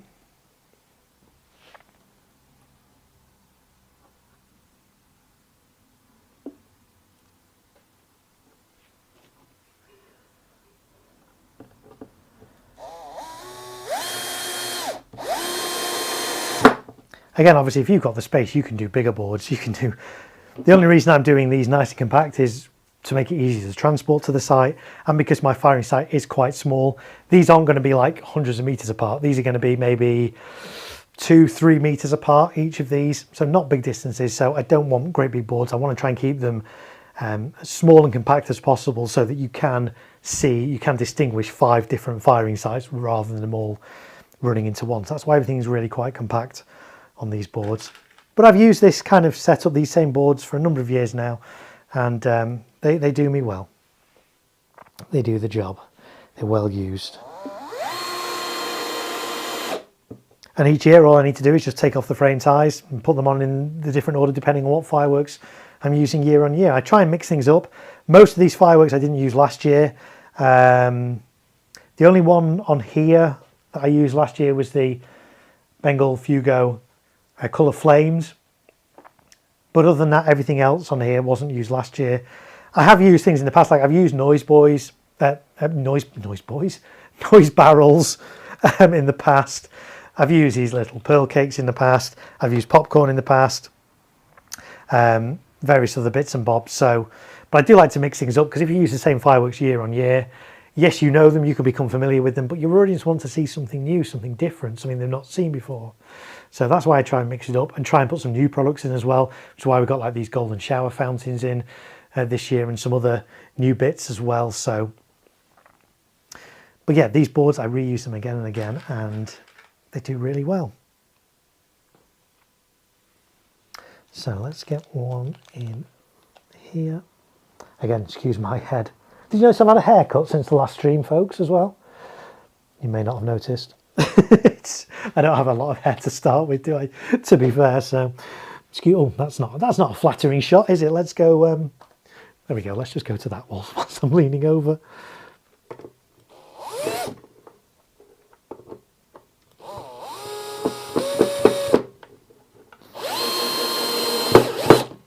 There we go. That sits nicely in there. I need to get another one in the other side of this white strobe flare, which we'll get in here.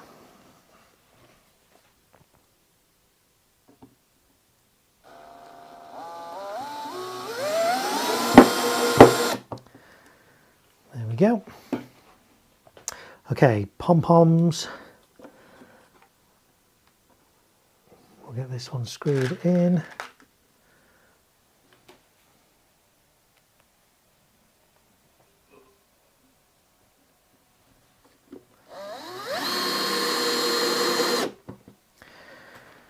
There's one.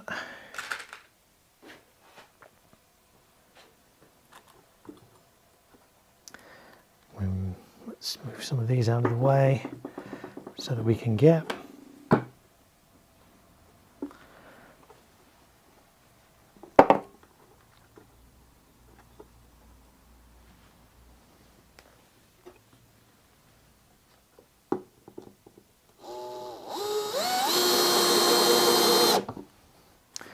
that's good. That's that one in. Let's get the red blink one in whilst we're here. See, I've never actually fired these. These have been around for a number of years, these red blink fountains. And I do like the look of them. This is the first year I'm using them. And I know people do rave about them, so really looking forward to this one.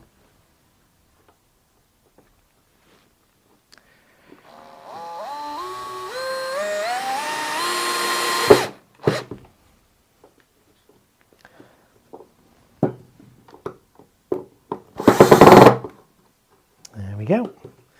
That one's going to go there. Okay, so we need to get the little one in here for the flare at the front. Carlos says, do you know if Professor X in Vivi's Barrage Park is updated for this year? Seems to be being sold on its own too, and landing footage looks different from previous years. No salute for it. Yeah, so Professor X changed a year or two ago. It used to have salutes in, and now it has crackle.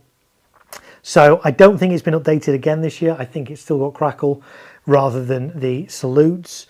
So it depends what retailers of stock have got. If they've got stock from a few years ago, you might be looking and get one with the salutes. If you're more recent batch, I'd say if it's 2025, 2024, maybe even 2023, I can't remember when it changed. But the earlier the batch number you can get on that, the more chance it's going to have salutes rather than the crackle. But I don't think it's changed again since then. Those red blinks are special, says Chris, really nice effect. I've got a few in my display this year. I'm looking forward to it. So I've got 3 in this display on boards A, C and E. On D and B, I'm going to combine those red blinks with the Celtic red blinkers. And I think across that might look quite good. I would have loved to have done 5 of these, but again, I've got to be mindful of budget. The budget for this show isn't massive. And I do contribute myself quite a bit towards this display as well. So to keep costs down, I've just gone for 3 of those and intersperse them with red blinkers. But I think that effect, that combined effect, is going to look pretty good.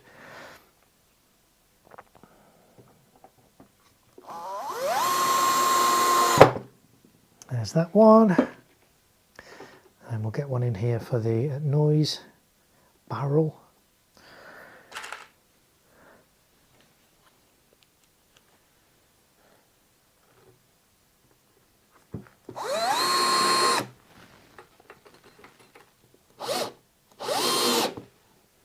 Like that. Right, I need to do another one on the roughneck and one on the popcorn, and then I need to flip the board over and do the ones that I'm going to attach from underneath. So let's do the popcorn one first.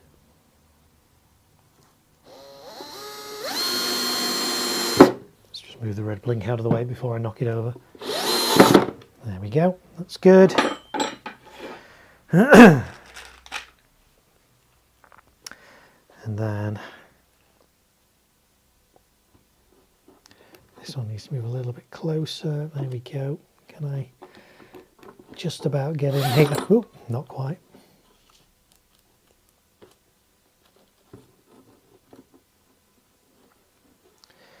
It'd probably be easy if I turn this board around rather than me doing everything at a strained angle. If I turn it round, then it's a little bit easier for me.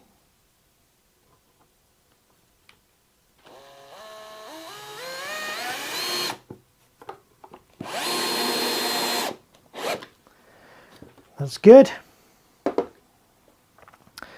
Okay, so I need to get some ones in underneath now. So let's take all these ones out just for a moment. Carl says, thanks for the insights. Do you have any info on this year's batch of Vulcan stand aside? Some retailers seem to advertise photos which show it with artwork, hoping it's still good as it was. I don't have any information on that. so I can't advise, I'm afraid. I've never actually fired stand aside. I believe it's good. And I have fired quite a bit of Vulcan stuff, but those are things that I haven't fired. What I have fired recently from Vulcan, check it out on my channel, their new candle bundles. They're absolutely stunning. They're absolutely amazing. The best consumer candles I've ever seen by far. Really excited by that. I thought they were all category F3. There's one that's category F2.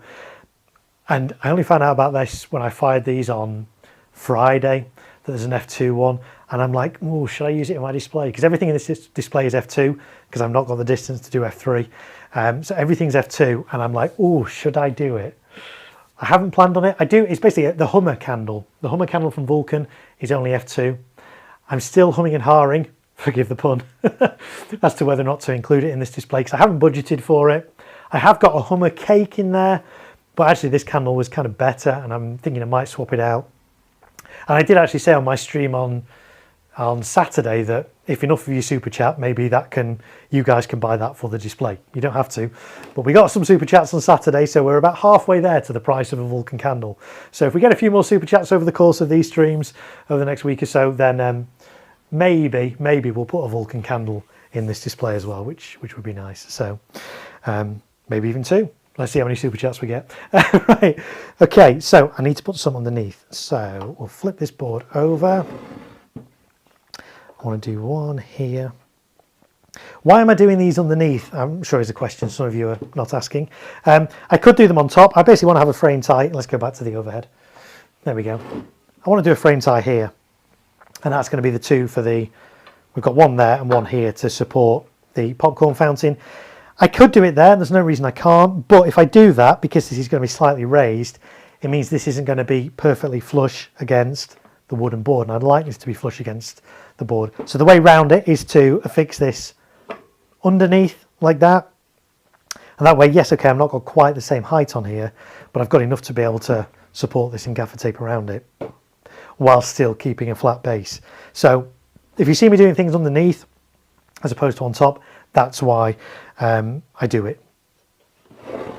So we'll flip this over like that. This is going to go here. And we'll screw this one in.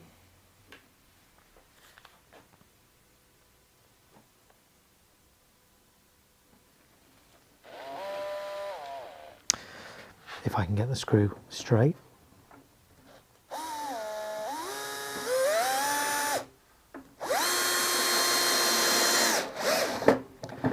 Like that. So that's the support for the popcorn fountain. I think there was another one I needed to do. Yes, it was. I need to do one here for the jitterbugs fountain. So we'll get this one in.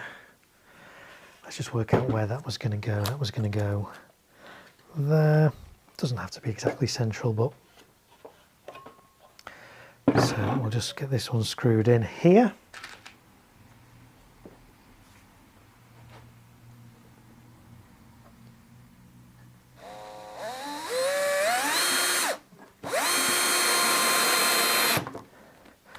Like so.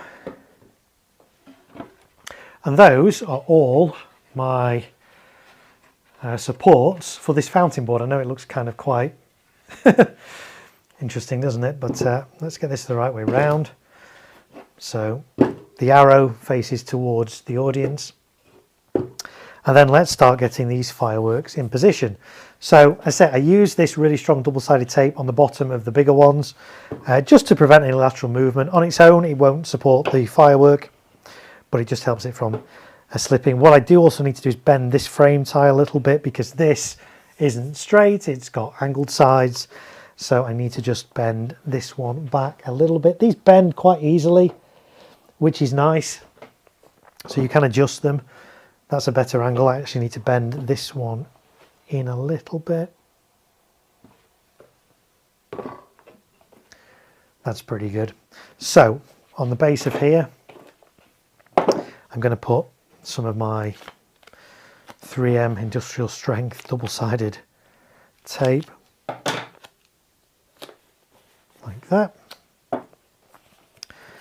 Peel the backing off this.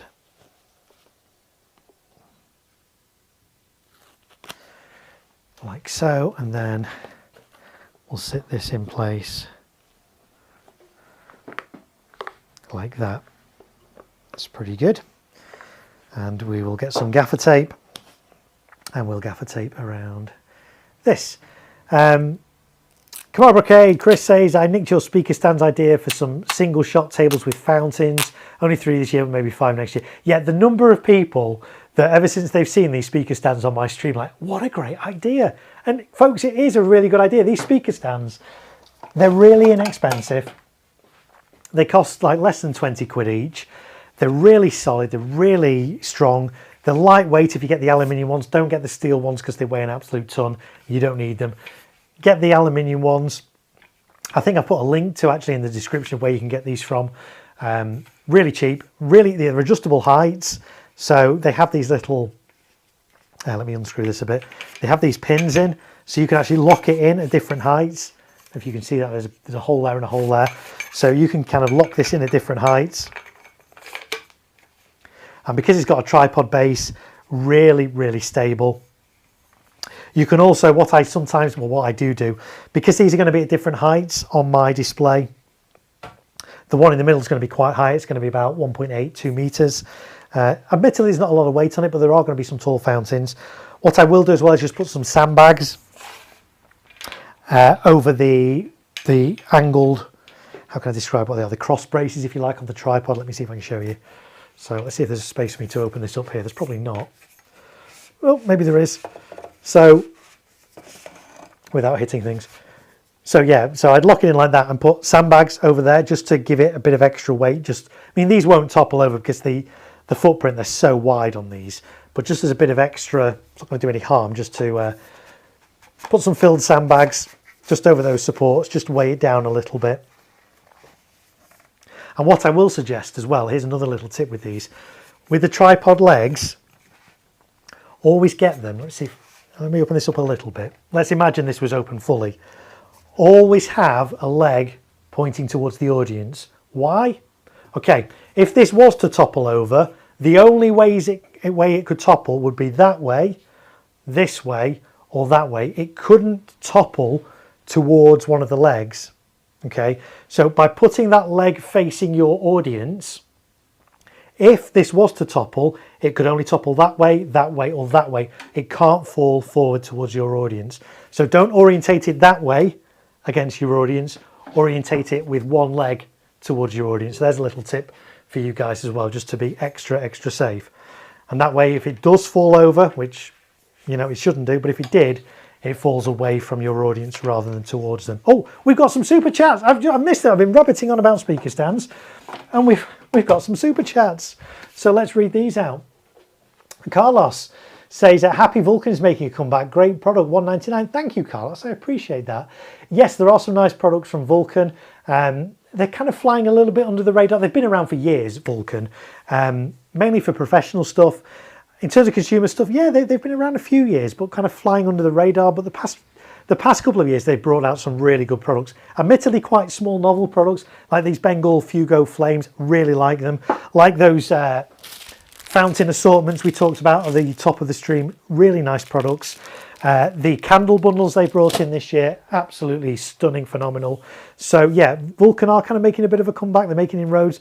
Not all their products are there yet. I have fired a number of their rockets, and they've been okay, but nothing that special. But the candles this year, they are killing it with the candles. So thank you so much for your super chat, Carlos. That's very kind of you. Thank you. And that's not the only one, because Chris, there we are, Chris towards the candle. Thank you so much, Chris. I appreciate that. £5 there from Chris towards the candle fund.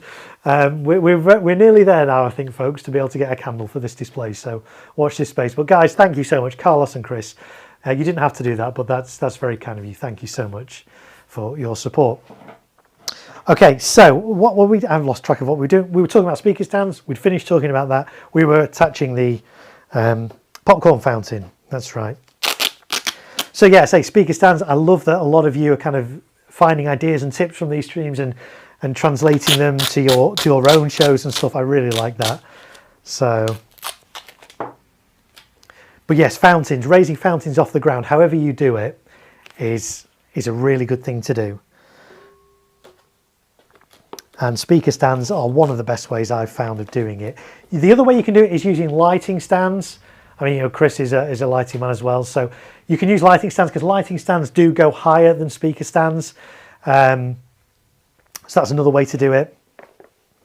And when I say lighting stands, you know, I'm talking about proper, decent lighting stands, not the little flimsy ones you can get for video lights and stuff, but, you know, proper big ones. So that's another way of doing it. But I find speaker stands really work really nicely because they're lightweight, they fold up nice and compact. You can get them in your car, you can take them along to your display, quick and easy to set up and do the job really well.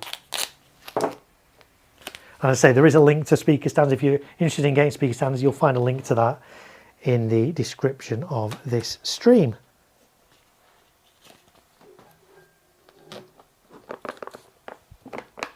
There we go. That's nicely secured. That's not going anywhere. I could lift that whole board up now by that fountain without any issue. Erin says, will I be celebrating on the 5th? Yes, the 5th, for those of you who don't know, it's bonfire night here in the UK, where every year we light bonfires and fireworks and celebrate the thwarting of an attempt to blow up Parliament back in 17 something or other. So that's what bonfire night is. Will I be celebrating? Yes, there will be a live stream. Those of you who are regulars to my channel know that for the past 4 or 5 years on bonfire night or thereabouts, I've done a live stream from my back garden. We set off fireworks and live streamed and chat with you guys, and we celebrate together, and I have a jacket potato and all those kind of good things. Will I be doing the same again this year? Yeah, you bet I will. So November the 5th, I'm not quite sure what time yet. It'll be early evening because I know a lot of children and families like to tune into my November the 5th stream, so it won't be too late. But subscribe to my channel and enable notifications, and that way YouTube will notify you before I'm about to go live, about half an hour before, and then when I do go live as well. So yes, that's what I'll be doing on the 5th. I actually turned down work because, as you know, you may know, I do fireworks professionally, so I crew for various companies and do a number of different displays. And obviously November the 5th, everybody's busy, everybody wants crew. And I always turn down November the 5th because as much as I love doing fireworks professionally, I love doing stuff in my back garden with you guys. It's nice and family friendly, a really good atmosphere. So if you've not seen one of my November the 5th streams before, please do consider tuning into that. So, oh, hang on, we've got another, I missed another super chat. Craig, thank you so much. Another £5. Thank you so much, Craig. Thank you. Vulcan candle in the bank. I think we are pretty much there now. What do we get in these fish? We've got enough to get that Vulcan candle now, guys. I shall have to go on a shopping trip and buy that Vulcan candle and add it into the display. And what I will do, I mean, not that you guys will know, but I will write, everybody that super chatted, I will write your name on the side of that candle and we'll put it in my display, and I'll take a picture of it for you and your names will be on that. How's that? Because I can do that because those candles don't have a lot of packaging on them. Let me show you. I think I've still got the old ones here that I fired the other day. Let me dig one out. In fact, let me see if I can dig out the exact one. Just crackling. There's 7 different ones of these candles. Multicoloured Hummers. Here we go. This is the candle we're talking about from Vulcan. There are 7 in these in the range. They're all F3 apart from this one, the Multicoloured Hummers, which is only category F2, which means I can use it in this display, which I'm so excited about, but I didn't know that was the case, so I hadn't planned to use this because I thought these were all F3 and so I wouldn't be able to legally use them in this display because there wasn't enough space. But this is the candle that we're going to get, guys, with all your super chats, so thank you so much for that. But because it's got a paper wrapper, I'll be able to write your names on that, and we will do that on a stream probably next week, maybe now. There will be more streams this week, don't worry, but I need to actually go out and actually buy this candle now. So we'll get that, we'll put that into the display, we'll take out the Hummer cake I was going to put in, or I don't know, maybe we'll do it at the same time. We'll see. We'll think about that. But yes, we will get this candle now and put this in the display. So thank you so much to Carlos and Chris and Craig. And on the other stream, we had Bulletproof Mom and Charlie808. So thank you, guys. We'll put all your names on this candle and I'll set it up in the display. I'll take a photo of it so you can all see your names on it. And yeah, that'd be great. So thank you so much for having an input on my display. But yeah, these new candles from Vulcan are really, really nice. Really impressive. I was amazed by these. They are so good. I'm glad I got to fire these before bonfire night. Because I know a lot of people are sort of holding off like, are these going to be as good as we think? They're quite expensive. Shall we take a chance? So I know so many of you like my videos because It's like, oh, great, yeah, thanks for that review. I was going to get one of those, and now I'll get it. Or I was going to get one of those. I've seen your video, and like, actually, yeah, I've decided against it now. So I'm glad that you guys find my reviews helpful, but these are really stunning. So we'll get one of these now, and we'll add it into the display. So thank you so much, guys. I really appreciate that. You didn't have to do that, but thank you so much. So there we go. Will anyone else be celebrating on the 1st? So the 1st will be Saturday, a couple of weeks on Saturday. I'm sure there will be displays going off on Saturday, professional displays all around the country, because say Bonfire Night this year falls midweek on a Wednesday. So there will be displays on Wednesday, there'll be displays the weekend before, the weekend after. There will be stuff happening on the 1st. On the 1st, I'm doing a display, I'm crewing on a display on the 1st. So I'll be out and about doing a display then. Aaron says, love your content, keep it up. Thank you, Aaron, I appreciate that. Thank you. Right, okay, so we've got the Vulcan popcorn fountain in.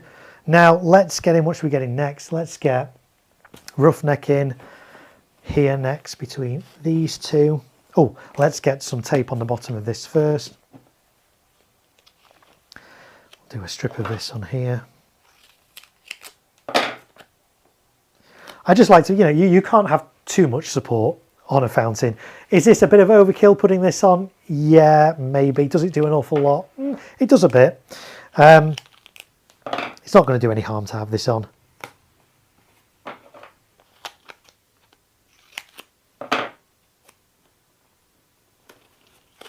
There we go.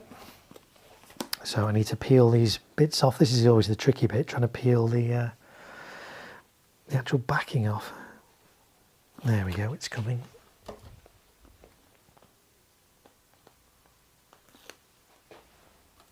I know some of you asked, like, where do you get gaffer tape and stuff from? Lidl. Yeah, yes, seriously. Lidl is the best place, it's the cheapest place. Once or twice a year, you have to be, it's not all year round.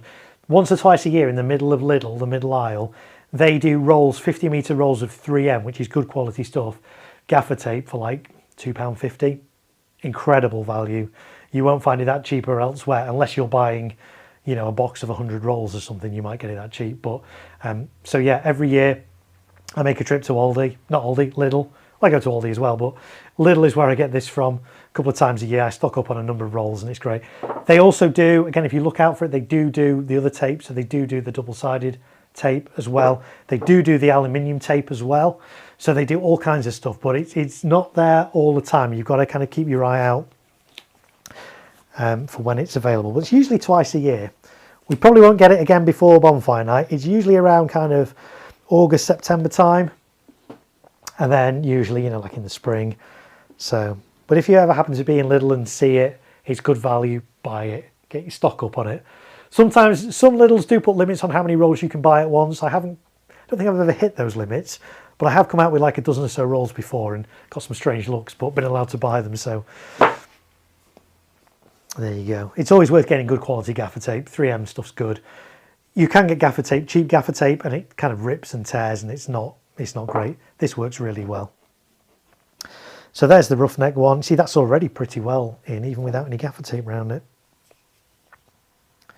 But we will get some around that now.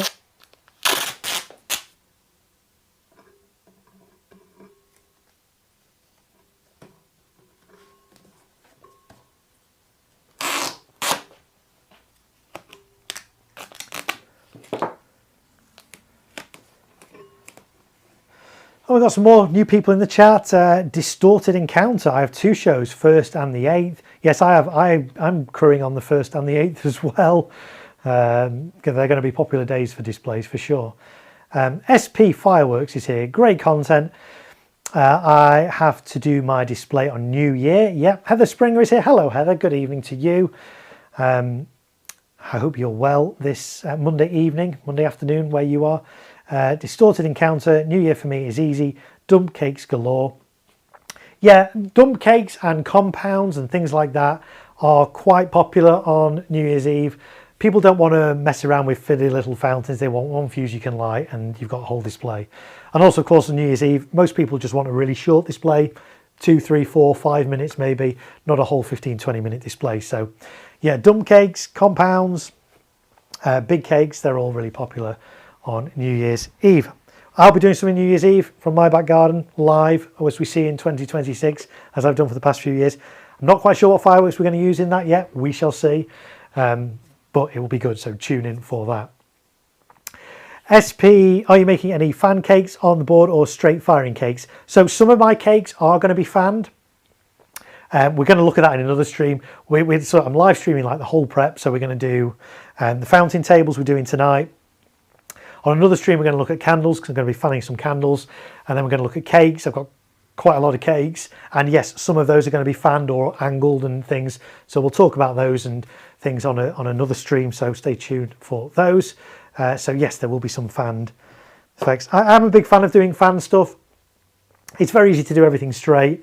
It's very boring to do everything straight. I do like things crossing over and going at different angles, and I'm doing some of that with these fountain tables.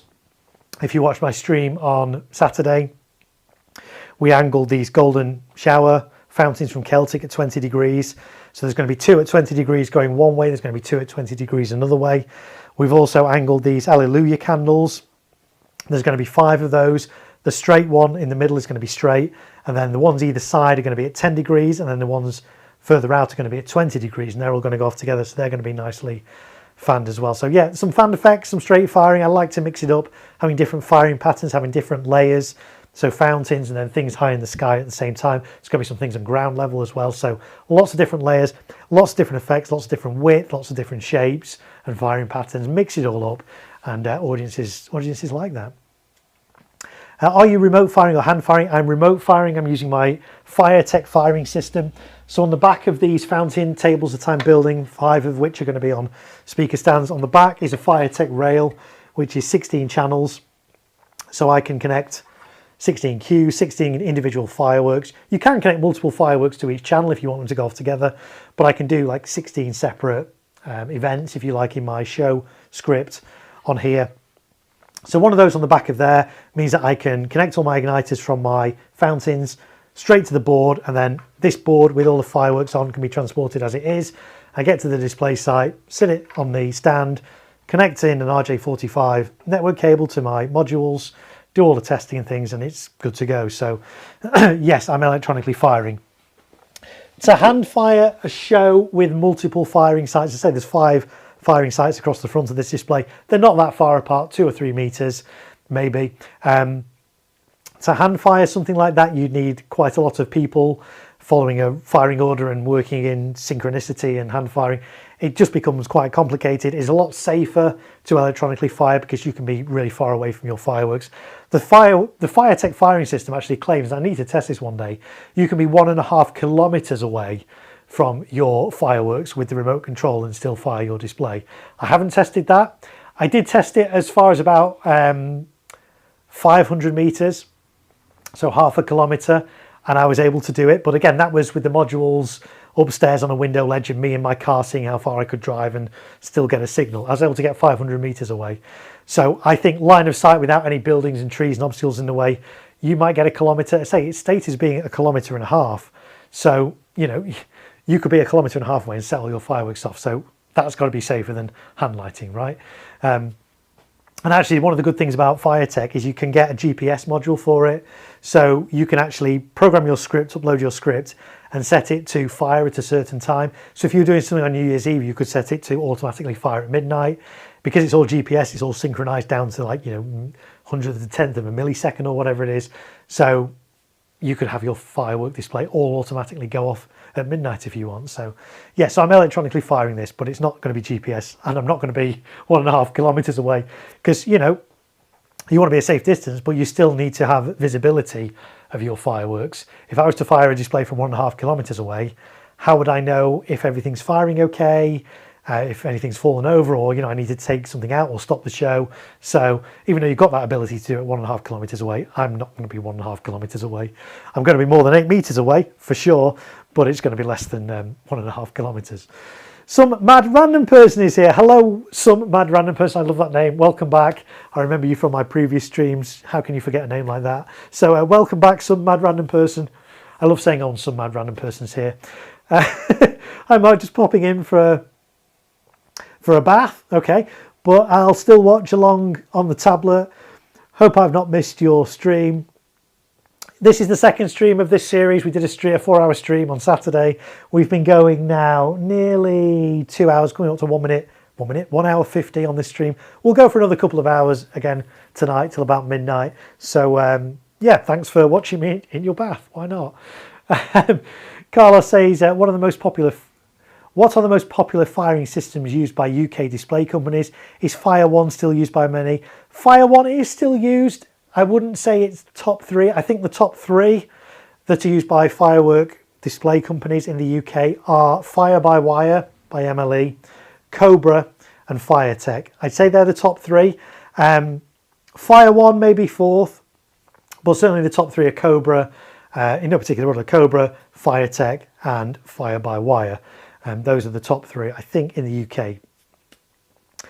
Craig says 5,000 subscriber special, 16-inch shell from 1.5 kilometers. Yeah, we'll see. I don't know if I'll hit 5,000 subscribers. I mean, I'm up to, I don't even know what I'm up to now, over 2,000. But when I reached 1,000 subscribers, we let off 1,000 fireworks.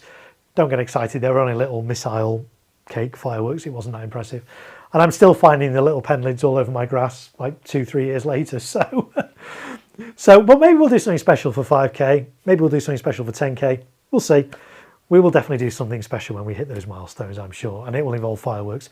Whether it'll involve a 16-inch shell fired from 1.5 kilometers, that'd be nice to do, wouldn't it? To see if we can get that range on Firetech. We'll see.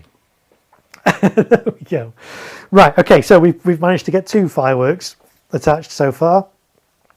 Let's do the next one, which is the Alleluia candle. So not a fountain, but a candle. Just need to bend this back a touch. Get it a bit straighter. And we'll get this in.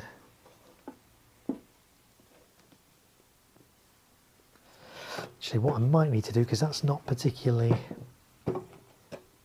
Might need to move that bracket, because that bracket is just preventing this from sitting as flush as I'd like it. Let's see where we could move that. We could move that along a bit. Let me just reposition one of these brackets a minute, folks.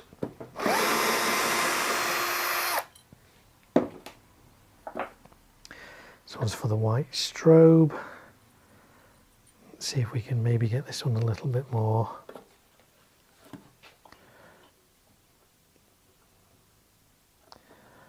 Here.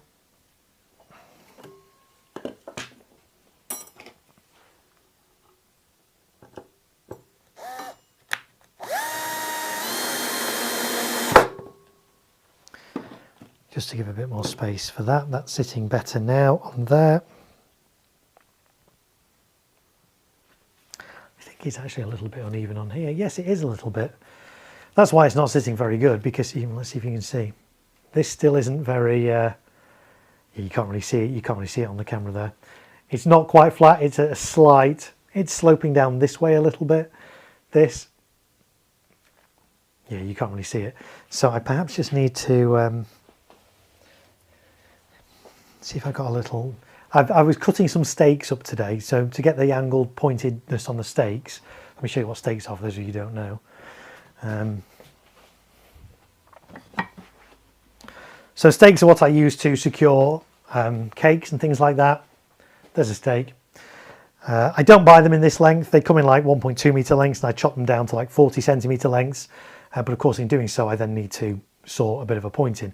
So when I do that, of course, I've got a little bit of extra wood left, and I can use those little wooden wedges to wedge in under fountains if I need to, just to get the angle right. I mean, I'm not, you know, I don't mind if this is perfect. It doesn't have to be perfect, but it needs to be relatively straight, especially if I'm fan firing 5 of these. The middle one kind of really does need to be fairly straight. So we'll see if we can. So what I might do, I might tape it down and then wedge this in. Okay, let's get some tape. Craig says 2.2 subscribers. Well, 2.2k subscribers. Can I say 2 subscribers? How can you have 0.2 of a subscriber? Yeah, 2,200 or so subscribers at the moment, which is amazing. I mean, I don't do this channel for views. I don't do this channel for subscribers. There are other firework YouTubers in the UK. I've seen some of them, and they've got a lot more subscribers than I have. And you think, wow, how have they managed to get all those subscribers? And you look at what their most popular video is, and chances are it'll be something like illegal or dangerous with fireworks. And it's like, okay, that's why. Because those kind of videos get views. If you show people misusing fireworks, abusing fireworks, doing all kinds of dangerous stuff with fireworks, it will get views. You're not going to see that on my channel. That's not what my channel's about. I'd rather not have the views, but do safe and responsible firework videos and content, rather than showing dangerous and illegal and, you know, stupid stuff with fireworks. But that's why some of the channels have even more subscribers than I have, because they go for those kind of things. But you're not going to see that on my channel. So my channel is family friendly. I'm all about trying to promote the safe and responsible use of fireworks here in the UK. And I know that's why you guys like my channel, and why you guys keep watching and keep coming back and commenting on my videos and chatting in the live streams and stuff, because you guys know what I'm about, and you guys appreciate that.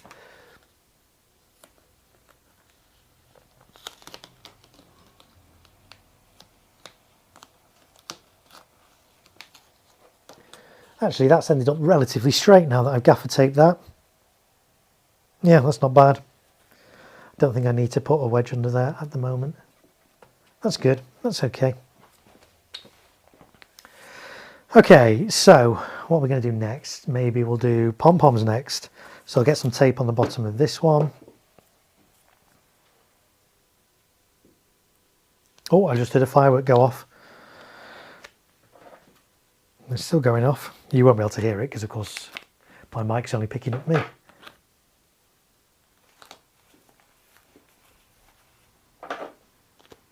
I'm not yet at a stage where I can identify a firework just from the sound a lot of the time. But I'm kind of getting there. When I see a firework, I'm like, oh yeah, that's so-and-so by so-and-so. Because I've fired and filmed so much stuff now that I'm getting quite good at identifying fireworks just from how they look in the sky.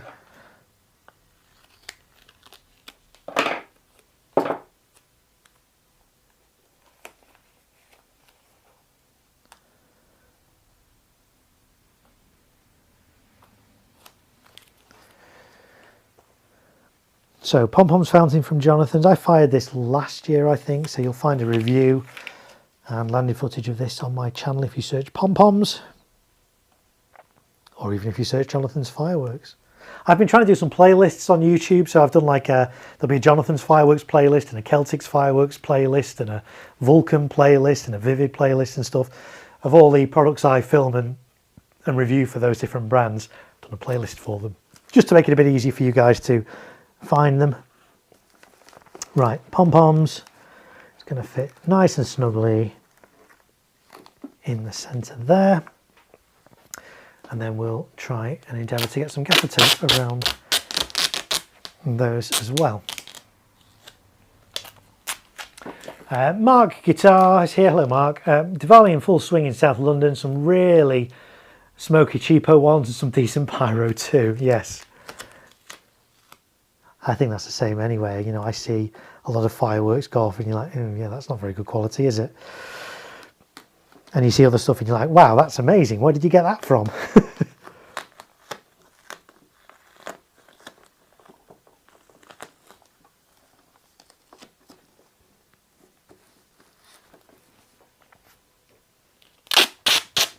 For my advice, I always suggest if you've got a all year round specialist firework retailer near you, get your fireworks from there. Don't get them from pop-up shops that are only there for a couple of weeks a year. Don't get them from the back of a van, or if you're offered them in a pub, you know, get them from a reputable supplier. If you can't, if you don't have a all year round supplier near you, you can get fireworks in some supermarkets. You may have seen some of the videos I put out at the end of last week about what's available in Aldi and Lidl this year. Not all supermarkets do it these days, sadly. Like Sainsbury's, for example, used to sell fireworks. They don't anymore. To be fair, Sainsbury's fireworks were never very good. They were standard fireworks, but the prices were so high that they just weren't great value. Tesco still do fireworks as well. Asda do fireworks. Who else do fireworks? The Range. I was actually in, where was I the other day? B&M, and they were doing sparklers, which I've not seen before. Just sparklers, no other fireworks, but sparklers. So, you know, this time of year, there are other places you can get them. Okay, let's get the white flare in next. Some mad random person, that sounded so wrong, saying I was watching in the bath. I've been busy all day waiting up my fireworks. So that's just me finished. Hey, that's fine. Yeah, listen, people watch this stream from all over the place. So wherever you're watching this stream tonight, if indeed it is tonight where you are, it could be the morning, it could still be the afternoon, you are very welcome. I know some people watch this on the phone, some people watch on tablets, some people put it on the great big screen and the whole family watch it instead of watching Netflix or something. So it's something a bit different, isn't it? I mean, I don't do these streams all year round at the moment. So make the most of it. I know some people have said, oh, why don't you do these streams all year round? Well, maybe. We'll see. We'll see. Maybe one day. I mean, YouTube isn't a full-time job for me. You know, it doesn't pay any bills. So, but I do enjoy doing it. And I know you guys enjoy it too.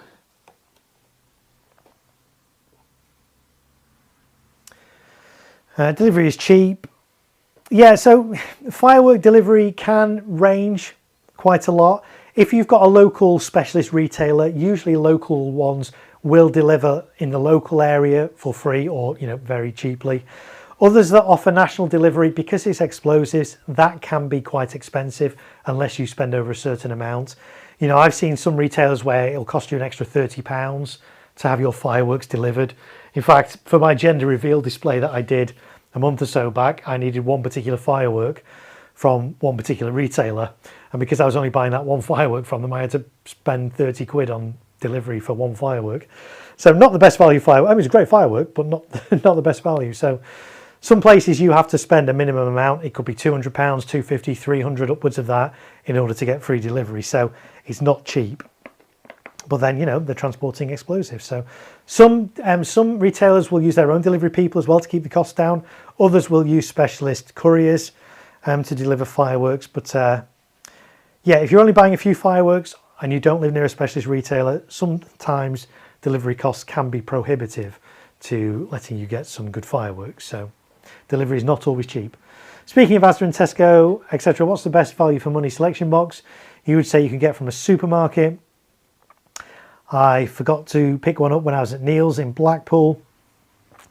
So this year, well, go check out, I did a video on what's available in Aldi and what's available in Lidl.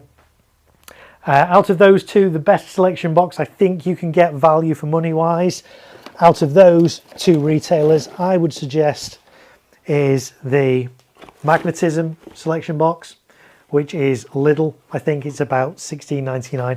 It's gone up a little bit in price. It used to be £14.99, but you get 14 fireworks in it.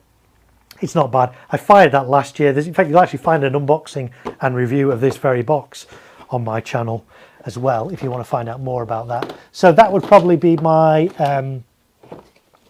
first choice for selection boxes. One to avoid, let me just see if I've got it here.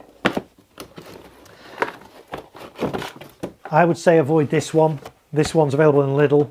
Reach for the stars. It's billed as low noise. There's some really intensive crackle in it though. And out of the 5, so last year for Bonfire Night, I fired 5 selection boxes, all sub £20, because I wanted to sort of compare them like for like. And this one was one of the worst. In fact, it might have even been, well, it was up there as being one of the worst. So I'd say avoid this one. So out of Aldi and Lidl. In terms of Tesco, some of the smaller selection boxes there are okay. They do have bright lights selection box of fountains where you get 5 fountains. They're all low noise. They're all different. There's a jelly bean fountain in there. That's quite a nice pack, although the price of that has been creeping up. I think it's now £35.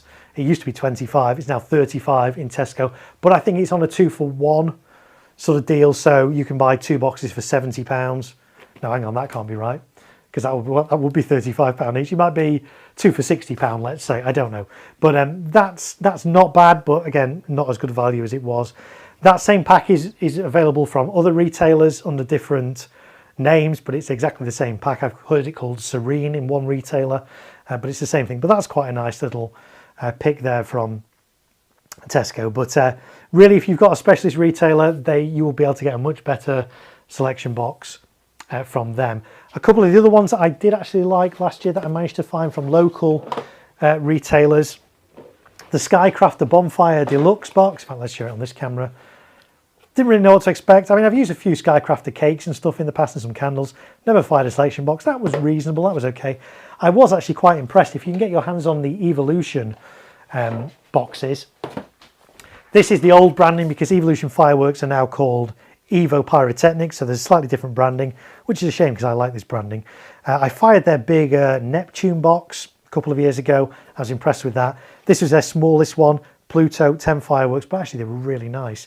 So not available in supermarkets, but you sometimes find these in, I got these from, it was like a party supply store. You know, they do balloons and you know, Halloween costumes and stuff like that, and they were selling fireworks as well. I saw this, I'm like, ooh, that looks interesting, and that was all right. So so there are, you know, there's reasonable selection boxes out there. It depends how much you want to spend, but generally going to a specialist all year round retailer, you will get better value for your money there. Let's see what everybody else was saying. Some man around person says writing. You've just been, writing up your fireworks. Okay, fine. Wiring up your fireworks. In fact, I even read that wrong. You've been wiring up your fireworks all day. Yeah, that makes more sense than waiting up your fireworks. Or indeed writing up your fireworks, doesn't it? There we go. Jawad says, planning to get my hands on the Reaper rockets. Are you going to review them, or have you already fired them? Have I done the Reaper rockets? I think I have done the Reapers.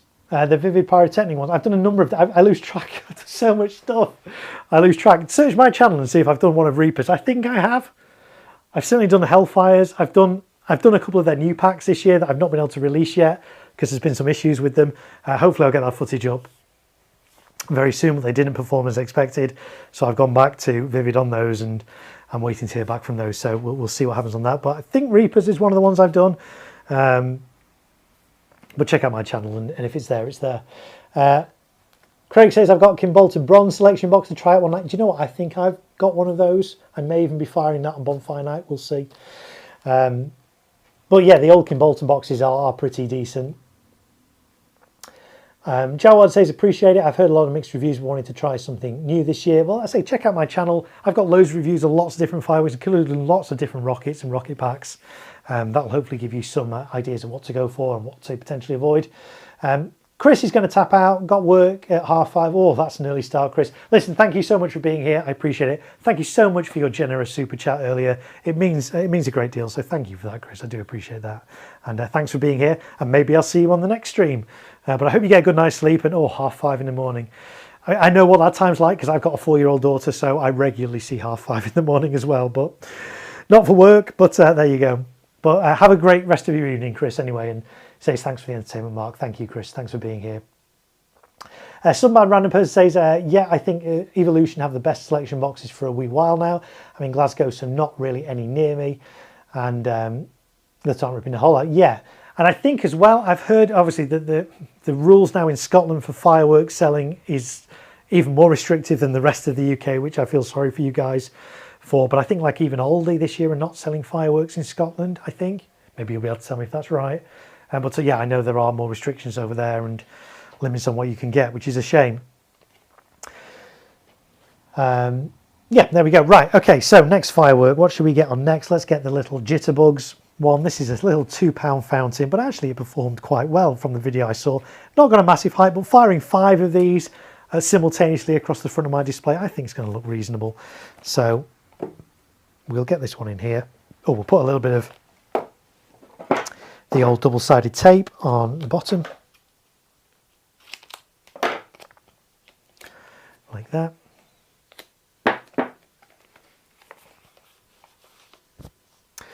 Some random person, have you tried the new and improved Warhawks for 2025? New and improved? No, I haven't.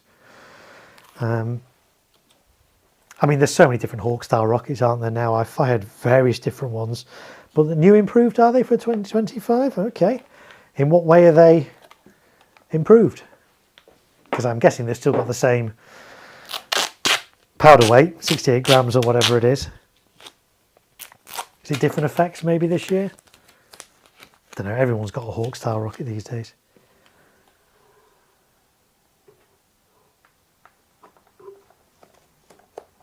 Oh, didn't quite do that piece long enough. We do another piece over that.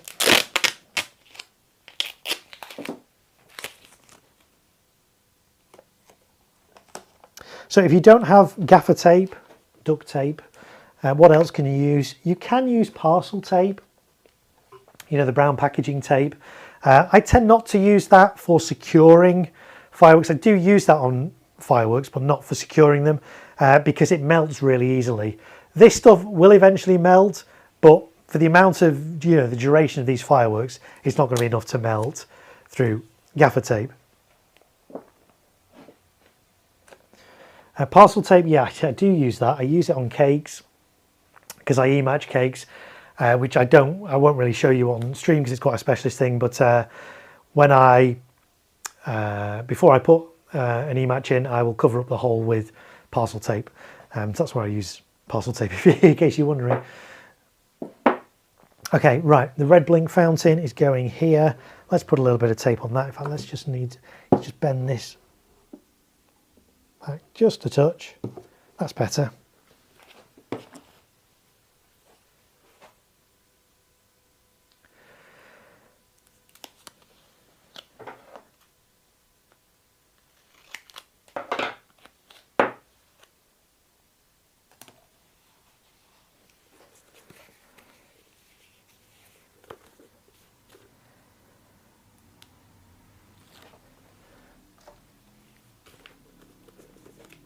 So the red blink fountain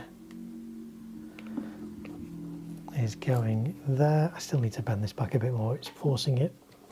That's better. Okay, that's good. Fast Cow Drag Racing says ban them all. Joking.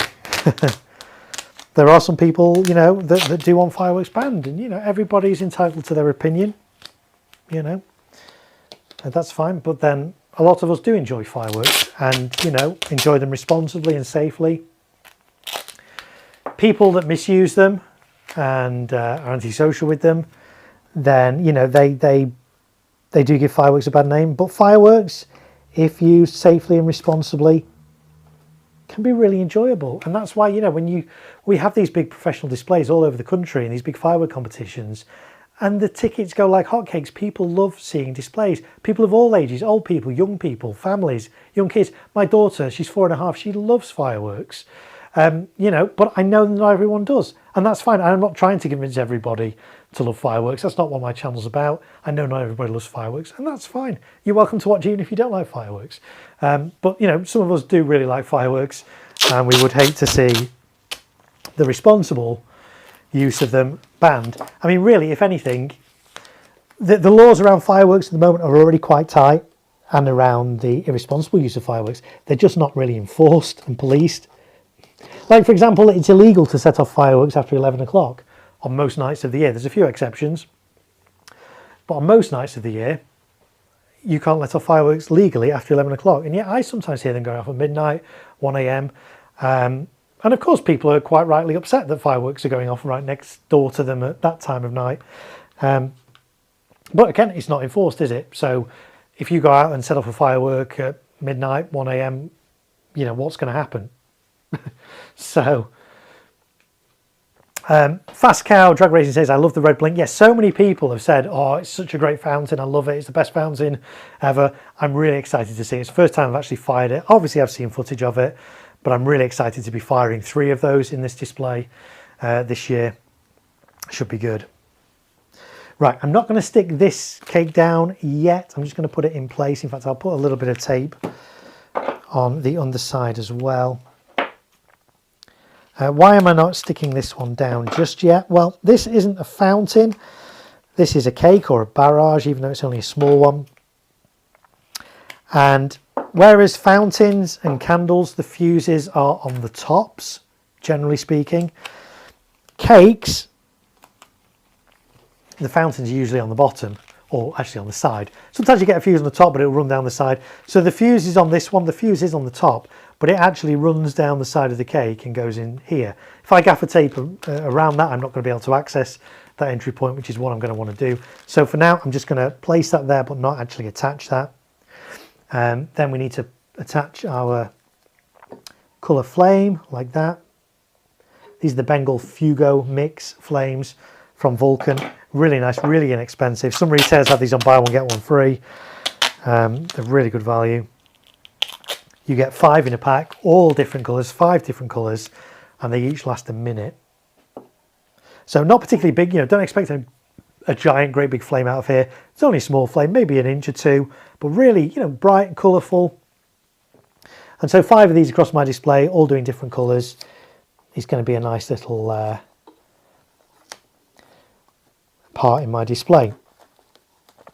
Again, there's not a lot of energy in, so I will do something with these. I might start them all off together, but again, because they last a minute, if I've got 5 tiny little flames lasting a minute with no other fireworks going off, the audience are going to lose interest. Okay, it's a coloured flame. Once you've seen it for a few seconds, yeah, you've enjoyed it. If you're still watching it a minute later and there's nothing else going on, you're going to be a bit bored of it. So these may well start off on their own or finish off on their own, but there will be other fireworks going on at the same time as well. Some random person, yeah, in Glasgow, there's no public displays, especially council displays. There were none last year as well.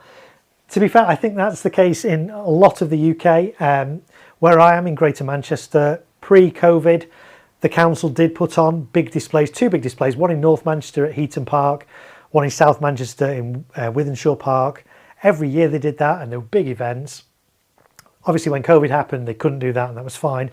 But ever since then, they've not restarted those, and they've said, oh, the money can be better used to serve the community elsewhere. So there are no council displays now at all in Greater Manchester. And, it's a pattern we're seeing repeated all over the country. And it's a shame because we've said this before on the stream, the argument was always go to an organised display. It's safer than doing fireworks yourself. Go to see a professional display. And yet, all the council ones have been cut. So it's forcing people to do their own displays in their back garden, which there's nothing wrong with, and you can do them safely. And hopefully some of the tips and things you'll see on my streams will help you do those safely. But it kind of defeats that argument of, go to an organised display because it's safer. Well, there's hardly any organised displays these years now compared to what there was previously. So there you go. And last but not least, we've got the noise barrel, which we will affix there.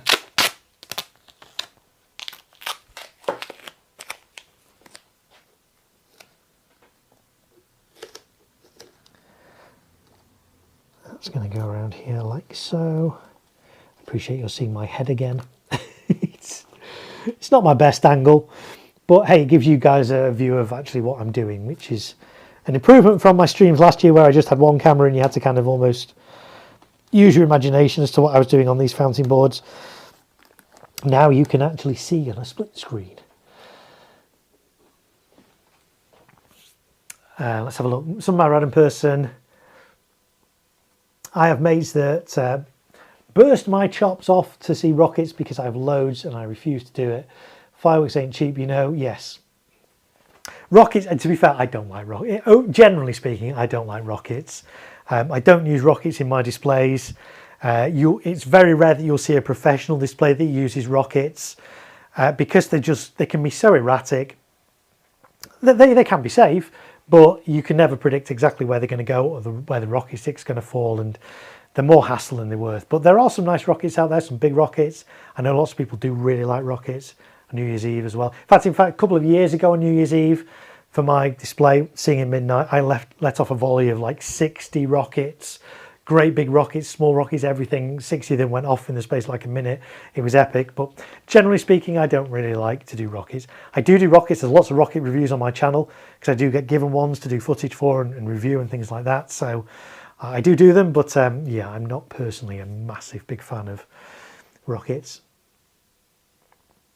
Thanks, Mark. Yeah, shiny head cam. There we go.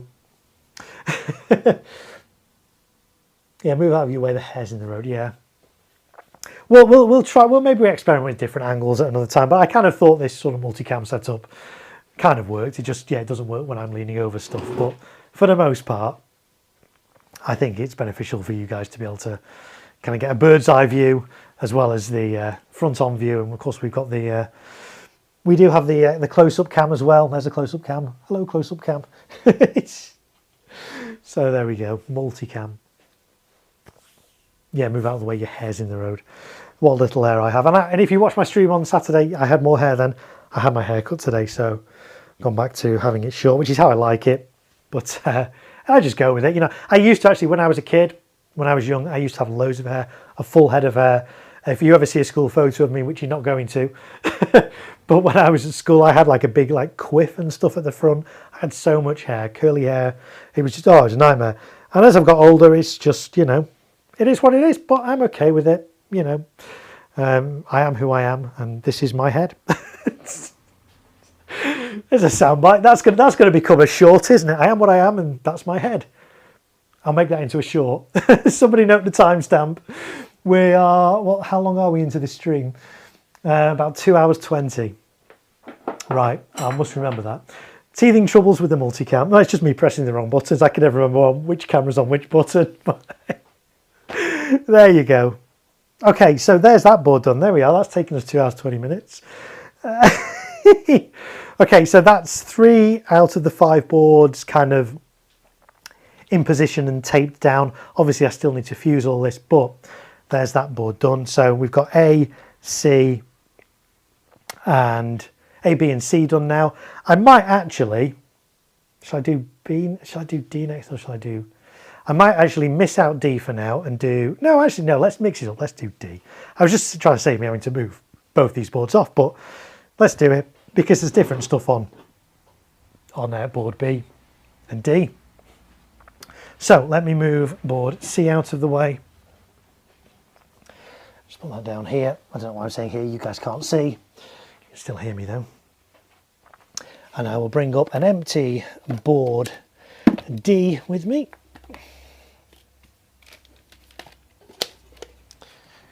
Right, here's board D. Board D is going to be an exact replica, or kind of a mirror image, if you like, of board. Let's get that central. There we go. Board B. Board B I already assembled, so I'm going to just swap out this board, which is board A, and put board B here so I can kind of copy it for board D. If that makes sense, I think it does. I hope it does. Okay, let's get board B up.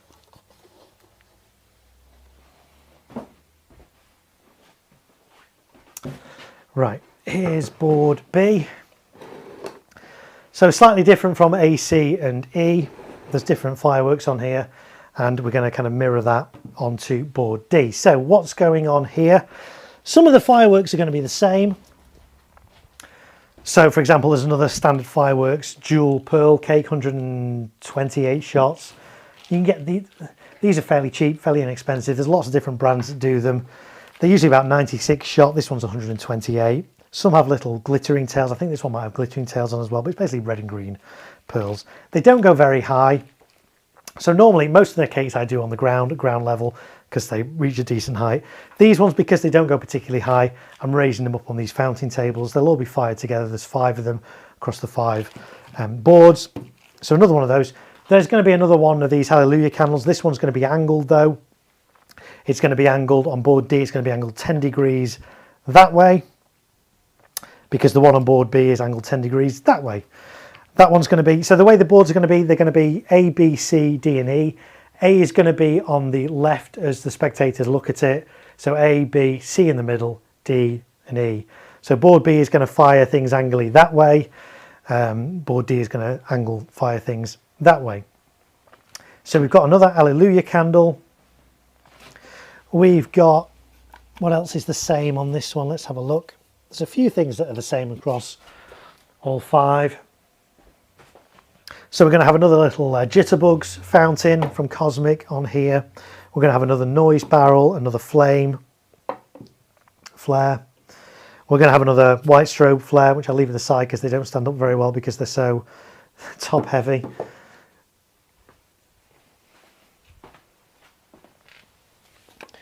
We're going to have the Celtic red blinker. These are going to fire at the same time as the red blink fountains, the Leslie fountains, which I've got on boards A, C and E. On board B and D, we're going to have these red blinkers. So it's going to be like a red, but interspersed red strobes with the red blink fountains. We've then got Luna, a big fountain from Yorgi, JF55, 3 effects, so there's 3 tubes in here, 18mm tubes, and net explosive content of this is, when I can find it, or is this the one we couldn't find the net explosive content of the other day?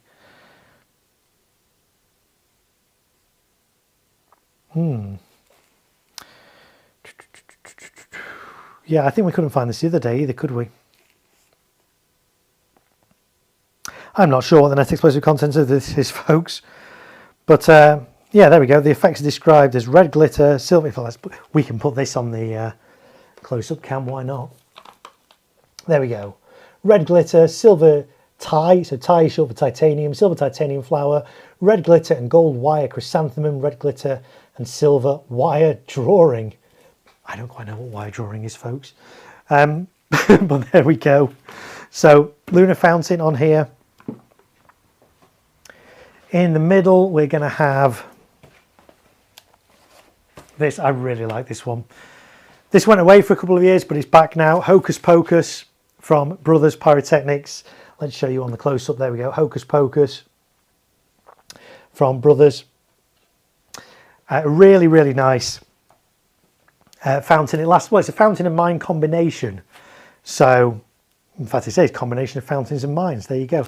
It lasts 60 seconds. There's 6 tubes in here, 3 of which are fountains, 3 of which are mine effects. So basically you get a fountain for 20 seconds, followed by a big mine burst, fountain for another 20 seconds, another mine burst, and then another 20-second fountain, another mine burst. These are great for audiences. Audiences love these because there's the element of surprise of when is it going to erupt. So one of these on board B and one of them on board D. And then, how many is that? 1, 2, 3, 4, 5, 6, 7, 8. We got a couple more going on here. We've got the Special Force fountain from Leslie. There's some weight in this. This is 249.8 grams of net explosive content. 3 to 5 meter effect height, lasts 38 seconds, and 46mm diameter caliber, supposedly. I've never fired this before, but from the footage I've seen, the description I've seen, it's a crackling fountain, but a very, very loud, intense crackling fountain. So on boards A, B, and A, C, and E, we had the popcorn fountain from Vulcan. On B and D, at the same time, we're going to have Special Forces from Leslie to give like a big kind of crackle section. So that's going to go on there as well. And then last but not least, on this board is this incredible, amazing fountain, Golden Shower from Celtic Fireworks, new for 2025, 250 grams, reaches a height of 7 meters, lasts 60 seconds. Really, really impressive. I was the first in the UK to fire and film this, and it's incredible. And ever since I did that and put that video out, people have been buying these by the bucket load. Retailers tell me these are selling like hotcakes. So if you've not got one of these yet, or a few of these yet, get down to your local Celtic retailer, Celtic stockist, and get yourself some. They're really, really good. And they're only category F2 as well, so they're suitable for use in smaller spaces where your spectators are only 8 meters away. So I've got 4 of these in this display, and these are going to be fired at angles. On this board, they're going to be fired at 20-degree angles. And actually, I need to swap that around because on this board, it needs to fire off this side, so it's kind of a mirror image of that. So that's going to go there. That's going to go there. Still got to get the white strobe in. That might end up going in possibly there. Yeah, I think that's probably how it's going to work out. So that's what's going on that board. I do have a spare channel on this. I've not decided quite what to do with it yet. It might stay spare, or I might pop another Catherine wheel on. I've got 3 Catherine wheels, big Catherine wheels in this. I do have a couple of smaller ones available that I've not really found a use for yet. I may end up putting them on B&D. We'll see. I'm just going to have a quick drink though, folks, because I've been talking for 2.5 hours now. My throat's getting a little bit dry, so bear with me a sec.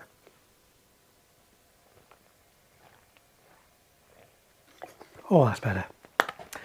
Right, let's catch up on a little bit of chat. Northeast Pyro says, lol. Hello, Northeast Pyro. Welcome back. Some by random person. No, there's nothing wrong with the setup, Mark. It's fine. Thank you. Yeah. I mean, it's a lot better than the setup I had last year was one camera. It was in this exact same space, but turned the other way around, so against a white wall.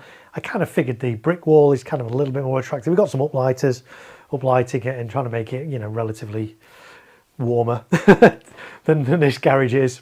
That said, I am only in a short sleeve. It's been quite mild, even though we're in the middle of October. It still feels quite mild, even though it is quite autumnal because it's wet and damp and leaves on the ground. Still not gone quite cold yet. So there we go. JLK Pyro Nut Jason is here. So still going, Mark. Yes, I'm here. So yeah, so we're gonna get some frame ties, some cable ties, frame ties, these corner angle brackets in position, and we can work out where everything's going to go. What I did before the stream this afternoon, I bent a couple of these. I was bending these on the stream the other day using a pair of like pliers to get the angles and stuff. I found a better way to do it, get a big concrete block on top of these so it's not going to move, and then bend it down, stick my inclinometer, one of these things, on the side to get the angle right. These are really good. If you've not got one of these and you want to do angled stuff in your displays, get yourself one. They're really cheap. You'll find a link to these in the description of this video. Inclinometers is a little thing that allows you to measure angles. Let me show you on the close-up cam. So you can see as I tilt that, it shows me what angle it's at. So I can use that. It's magnetic as well, so it's great. It sticks against my frame ties. So I set this one at 20 degrees. There's there, it's fairly close. I also did one at 10 degrees. Let's see where the 10 degree one is. Let's see if this is, I mean, this is assuming my table's straight for starters. Well, it's pretty close. It's pretty close. There you go. Oh, 10 degrees. So really, really useful, really inexpensive. They're about, I think these are about 14, 15 pound. You might be able to get them like 10 quid. Really, really good, really useful for doing angled stuff. I use this when I'm doing professional displays. If I'm doing a display with like 9 or 11 or however many sights at the front with lots of angled stuff, one of these is essential to be able to get your angles right on each side. They come with a little case as well, which is really good, that will fit on a belt, so you can carry this with you. It's really easy to get out. Battery lasts ages. Really useful. Digital inclinometers, or digital angle finders, they're sometimes called. So you'll find a link to those in the description of this stream / replay, whichever you're watching. Really useful. So before this stream started, I did set up my 20 degree angles and my 10 degree angles. So on this board, I'm going to do the golden shower at a 20 degree angle and the Hallelujah fountain at 10 degree.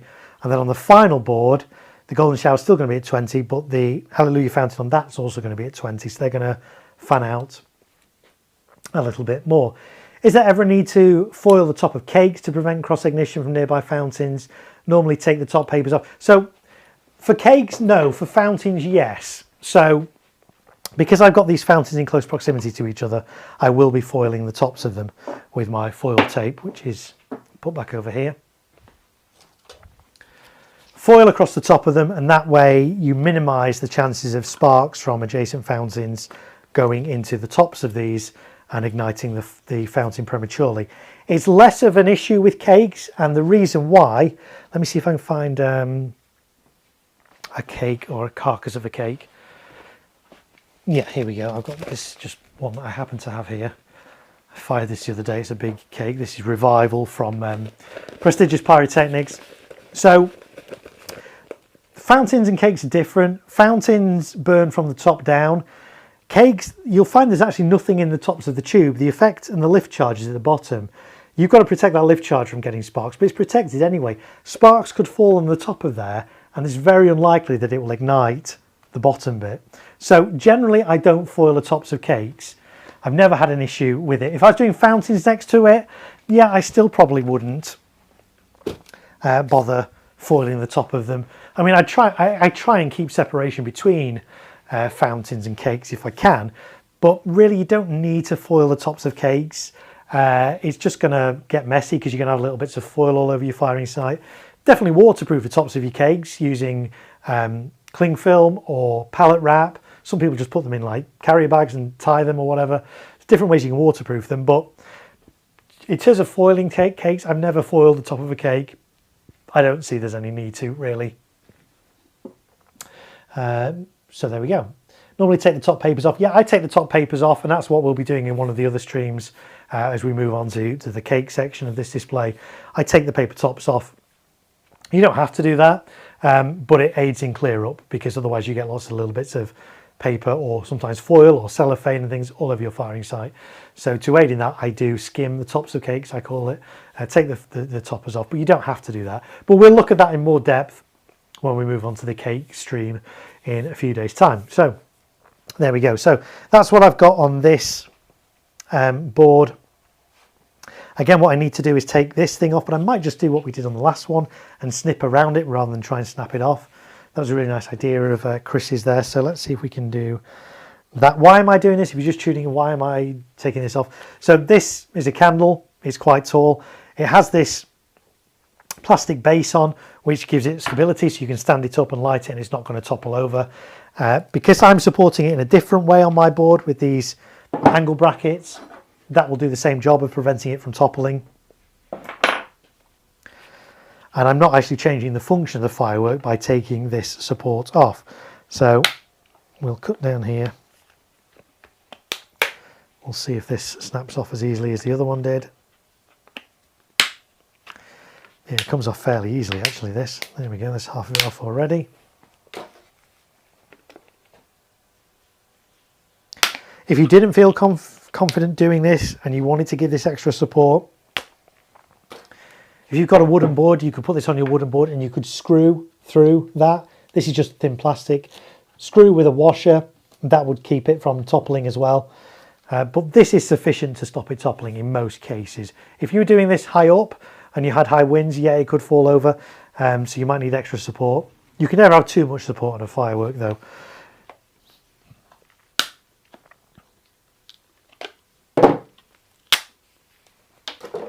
There we go, that's not quite as neat as the last one. Let's see if we can neaten this up a little bit. By taking a few more bits of this off.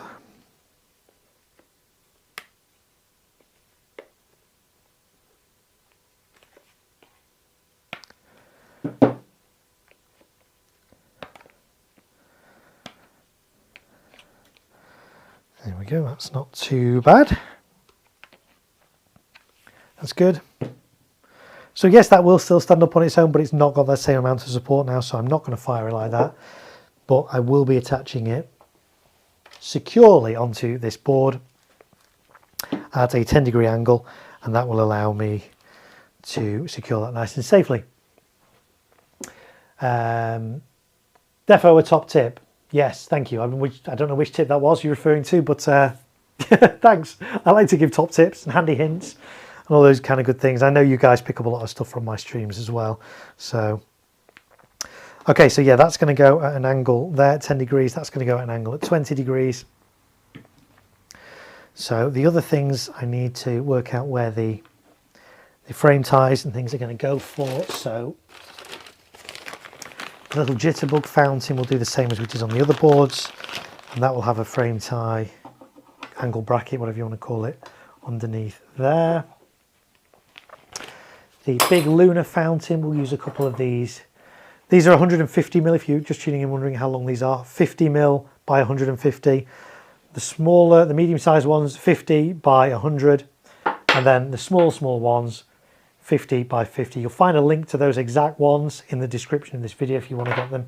They're really useful. They're good being 50mm because it's the same width as gaffer tapes. When I'm taping around them, it covers that quite nicely, which is quite satisfying. Right, so the lunar fountain will do one there and potentially one there, maybe.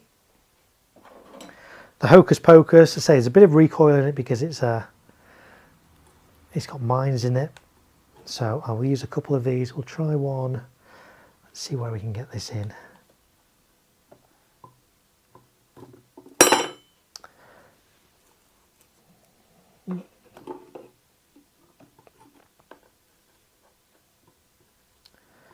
We can get one in there, and maybe we get one in somewhere like that. The Special Force fountain, they say there's some weight in that and it's going to be quite intense, so I definitely want to get 2 supports in on that if I possibly can. So we'll get one in that side, and then we'll probably get one in somewhere like that, which means that can go around there a little bit. That can go there. For the little cake there, we're going to need some of these 50mm ones. We can probably get one in. Oh, sorry for my head again in the way. We'll get one there, and might be able to get one just in there. That works okay like that. The red blink, I did one underneath on this side, didn't I? Yep. So we'll put one underneath there for that to go against. This one, the noise barrel, I'm just going to take this. Again, this is just for stability to stop it toppling over. Oh, he says as the white strobe falls over. I'm just going to take this off just so I can get it nice and close up to one of these little angle brackets. So that's going to go in. Let's work out where that's going to go. That's going to go in somewhere like that. We've got the flare that needs to go in, the little flare, it's not flame, a flare, flame. And that kind of needs to maybe go in somewhere like that. And then the white strobe, not very heavy, but it's top heavy. So it's going to need a couple of these, so we might get one in there, and then one the back, and then we need our angled ones. Where's my angled ones? So I need a 20-degree one for this, which will go in there. That's fine, and a 10-degree one, which I think is this one. Yep, which will go in towards the back. Okay, that's all kind of laid out how I want it, so I'm going to start screwing these in then now. And welcome everyone if you're just joining. We've been going nearly 3 hours. We're going to go for another hour or so yet. Don't worry if you're just tuning in thinking, oh, I've missed it, it's nearly the end. No, not yet. But you're very welcome. My name's Mark, by the way. I'm in the UK. I do fireworks. I do fireworks professionally. I do them as a hobby. And I'm currently doing some prep for a display I'm doing in Liverpool next month. I like to do as much as I can beforehand safely in advance of the day to save setup time on the actual day itself. So that's what's going on here. And we're just setting up my fountain tables.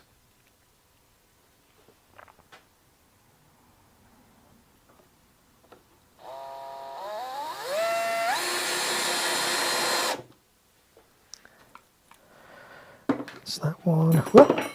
See, that's why that is so top heavy.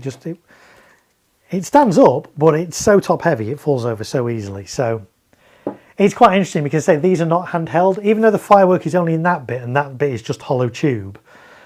They do say that they're not handheld. Spectators need to be 8 meters away, and yet they're so top heavy that if you were to stand that up and like that, that risks falling over. Now, you could argue that if that falls over, you know, this isn't going to be shooting out comets or showers of sparks. It's a flame, basically.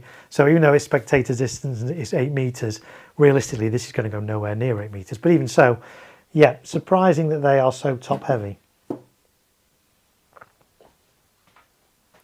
Okay, let's get the bracket in for this one.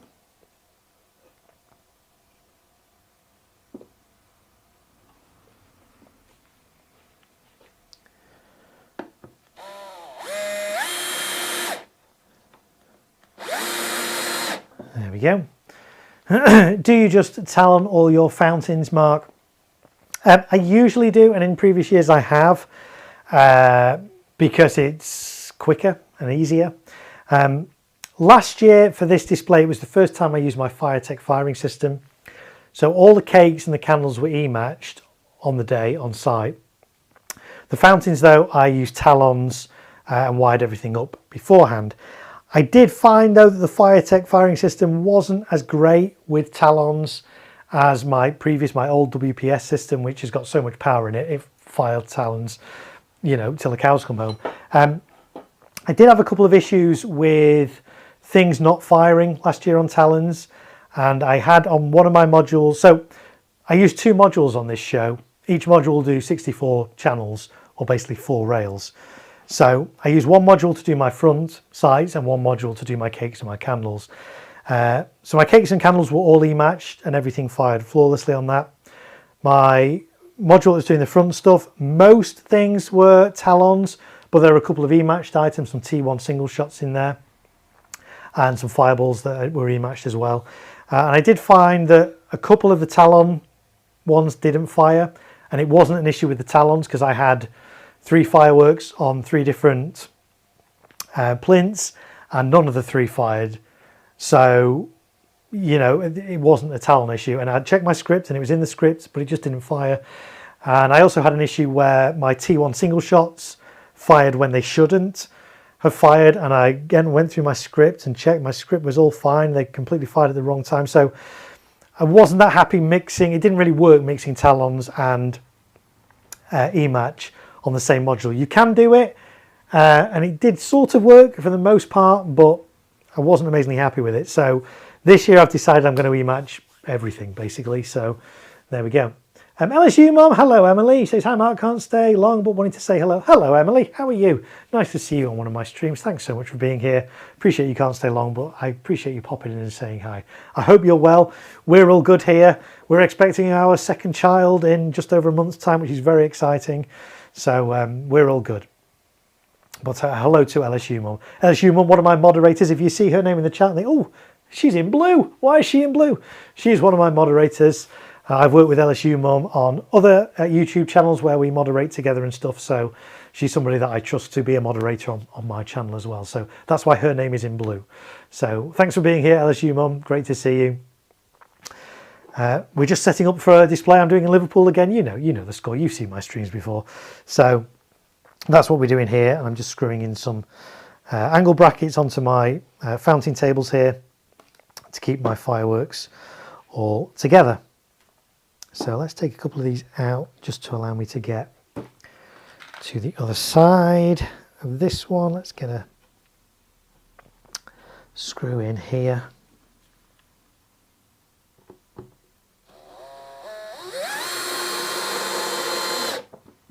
That's good, that's that one. Oh, it's so exciting, Mark. Congratulations, says LSU Mum. Thank you so much. Appreciate it. I need to just bend this one back a little bit. There we go. And then we'll get this back in.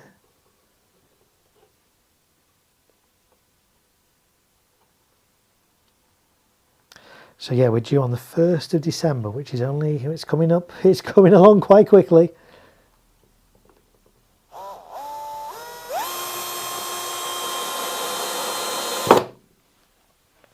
There we go. That's that, that's that. This one's going underneath. This one's going on here. Oh, sorry, my head was in the shot again there.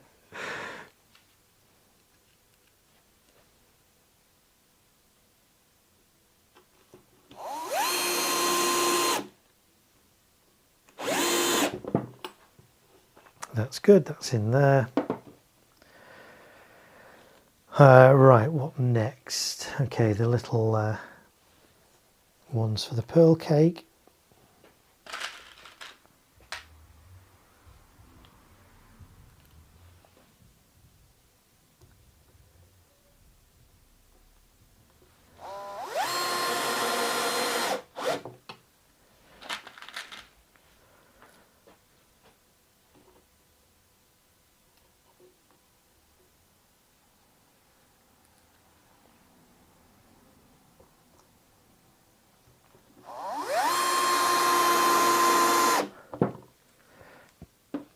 go.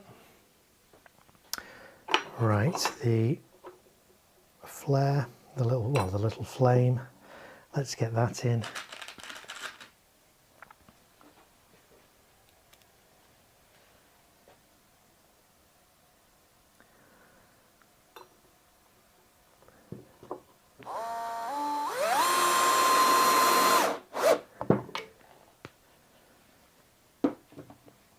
And then let's get one in for the noise barrel. I don't know why I called it a noise buoy earlier. I don't know. Noise barrel, of course, the traditional spelling of noise. N-O-I-Z. Yeah, I don't know.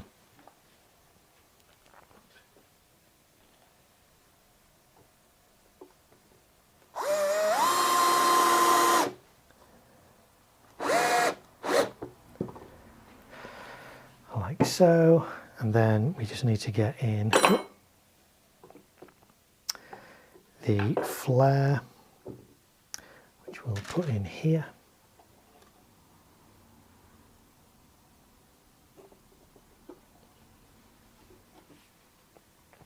Are you worried about smoke with lots of fountains in the display?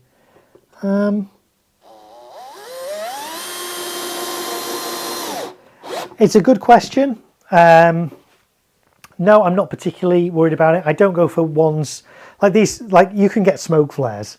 These are not smoke flares. These are flame flares. So there will be an amount of smoke, but I'm hoping it's not going to be too much.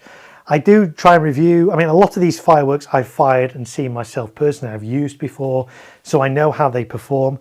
Some of them I've not used before, but I've seen footage of them and they don't look that smoky. So no, I'm not overly concerned by the smoke from these, really. But obviously it is something I have to be mindful of in terms of this is quite a small display site. The audience are only like 15 meters away from the closest firework, about 20 meters away from the cakes and stuff. So I do have to be mindful of the wind direction, the wind speed. I purposely don't use big aerial effects that have got big hang times, so big brocades and things, because they could drift. So not so much smoke, but just like debris, fallout and things, more of an issue than smoke. But of course, you know, fireworks, they will generate an amount of smoke. But as I say, I try and design it so that there's not going to be that much smoke. And also I try and stagger things. So like, even though there's a lot of fountains in this display, they're not all going to be going off one after the other. I will mix it up. I'll do a fountain, then I might do a candle and a cake and Catherine wheel or something, and then a fountain again. So I mix it up and it gives it a bit of time for smoke to, you know, to dissipate and disperse. And it's never been an issue, but it's a valid point. You know, smoke is something that you have to be conscious of with displays, for sure. And also you've got to be mindful of your location of your display.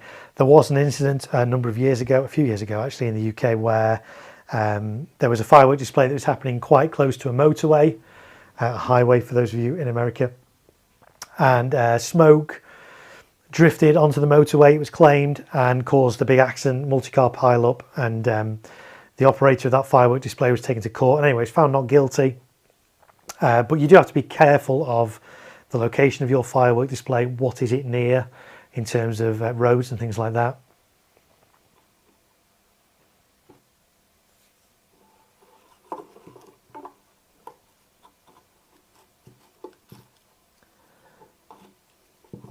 All right, let's just tighten that because it's a bit loose. That's better.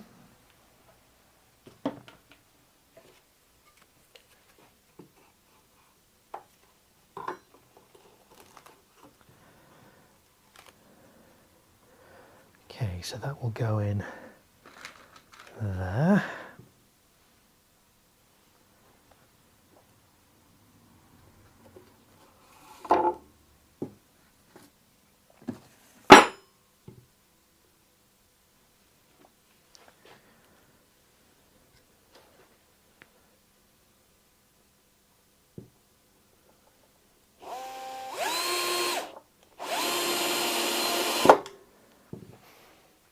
That's good, just need to bend that back a little bit. I think, there we go, that's good, right. Then we need the angled ones, what do I do with my angled ones now? There's one angled one. where was my other angle? There. Let's just see which was the 10 degree, which was the 20 degree. Actually, that's not an angled one. There's my other angled one. So yeah, one of those is 10 degrees, one of them 20. That one's obviously 10.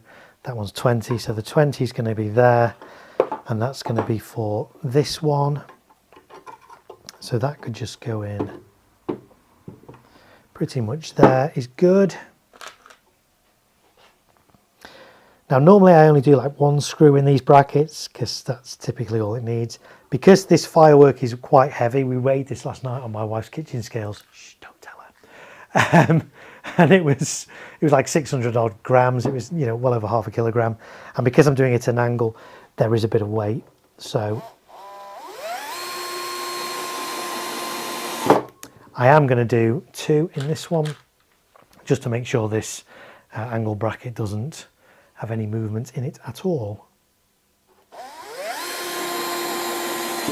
There we go, that's good. And then last but not least, oh, where have I put my 10 degree one? Was that my 10 degree one? Yes, that was my 10 degree one. So that's going to go here for this one. So that can go in pretty much there.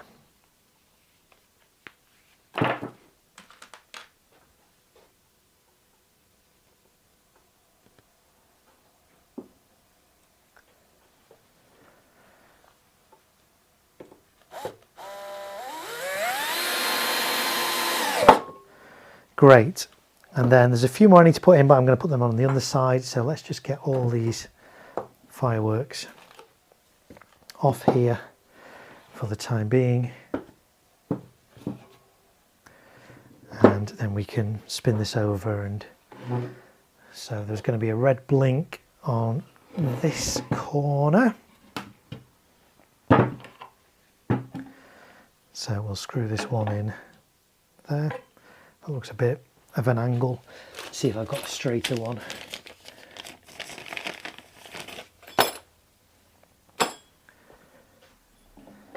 Put that in there.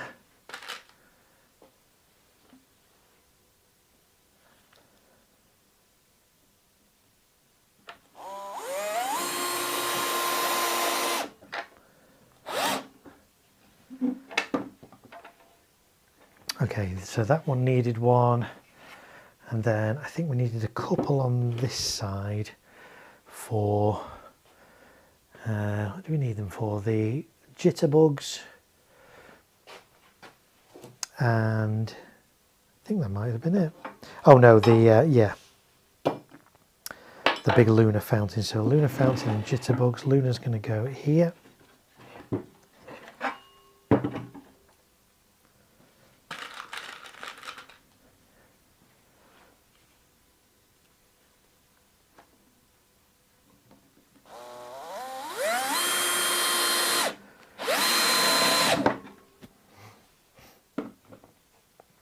Okay, and then the jitterbugs fountain. Let's just work out where that was going to go. I think it was going to go pretty much there, wasn't it? So that can go in there. Spin this over one last time. And we'll get this screwed in like this. Right, some random person. Righty Mark, I need to boost. Okay, well, it was good watching it stream again. I will send you a pic of this year's stash. Catch you later, Alan. Alan, thanks for being here. Thanks for watching. I appreciate it. It is getting late. I know a lot of people have got work in the morning. I get that. I don't expect everyone to watch to the end. That's absolutely fine. But thanks for being here. I appreciate it. Hopefully see you on the next stream or a future stream. But thanks for being here this evening. I really do appreciate it. Thank you. And have a good night.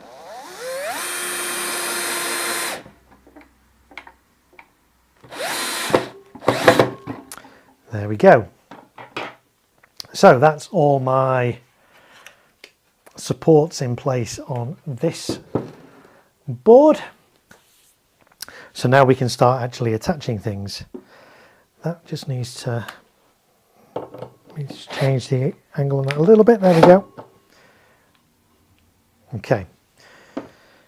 Right, let's start getting things in place. So we'll start with the lunar fountain that's going to go there. Need to bend this frame support back a touch. There we go. We'll get some, move this forward a little bit. We'll get some double-sided tape on the bottom of here.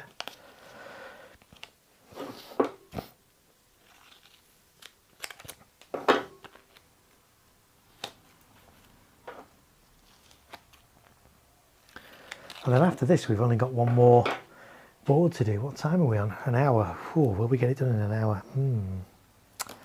Let's see. Let's see how we go.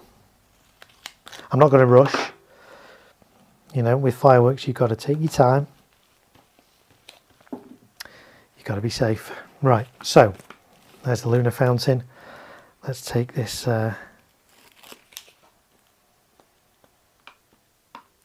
double-sided tape off.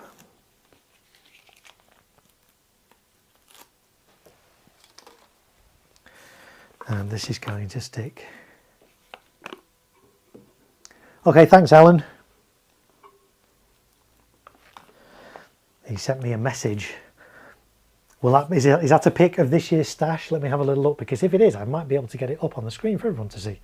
But let me just see what the message is first before we do that, because it might not be a message that I can put on the stream.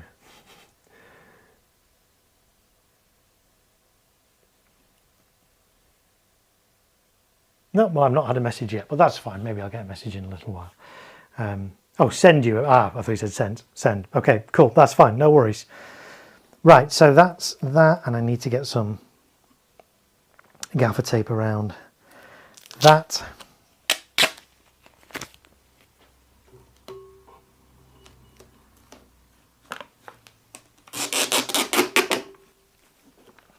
Now, you don't need to go overboard with gaffer tape. I know some people wrap it round and round and round. You don't need to do that. Gaffer tape sticks adequately well to itself. And at the end of the day, this is a fountain. This hasn't got a massive amount of recoil in it. In fact, this probably hasn't got any recoil in.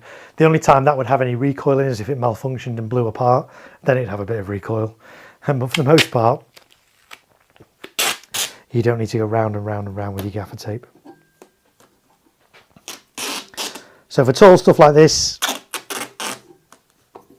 I go around once, but I'll do it at a couple of different points. So you can see I've got there and there.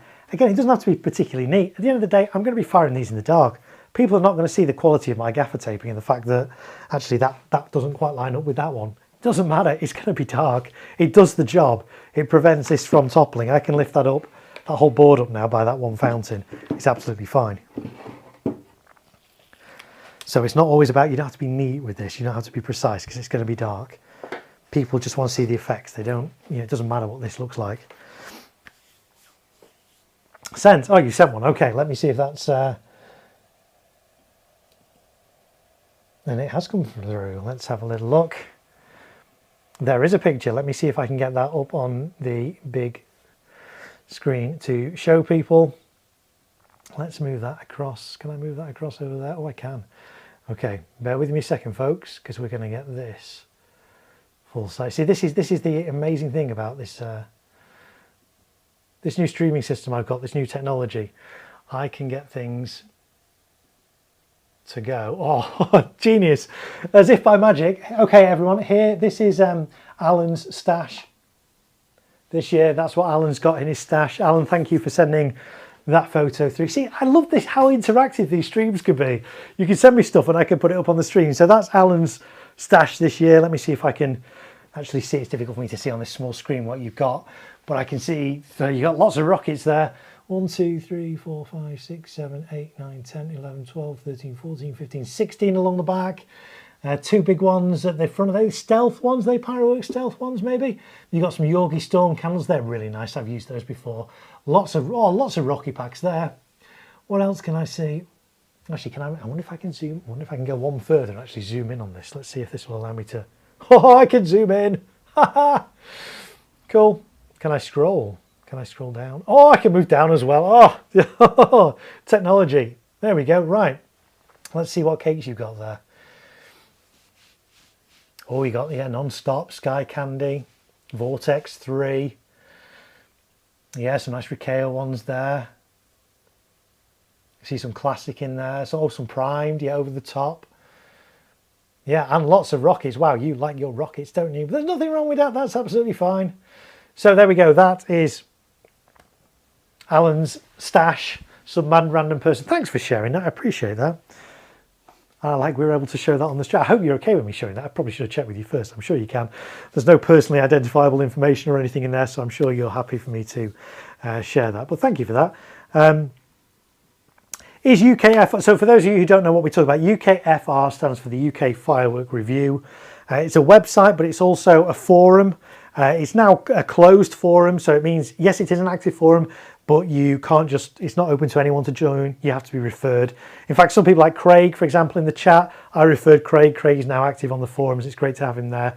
So anyway, to get registered now, Carlos, if you send me a message, if you go onto my About Me info bit on YouTube and click contact information or business inquiries or whatever it's called now, you'll find my email address. Send me an email and I can get you an invite to the UK Firework Forum. It's a great forum. For those of you who don't know what it's about, it's only really open for people in the UK. So if you're not in the UK, don't request an invite. But if you're in the UK, it's an active forum where hobbyists, enthusiasts, retailers, professional display companies alike all come together and we discuss fireworks in the UK.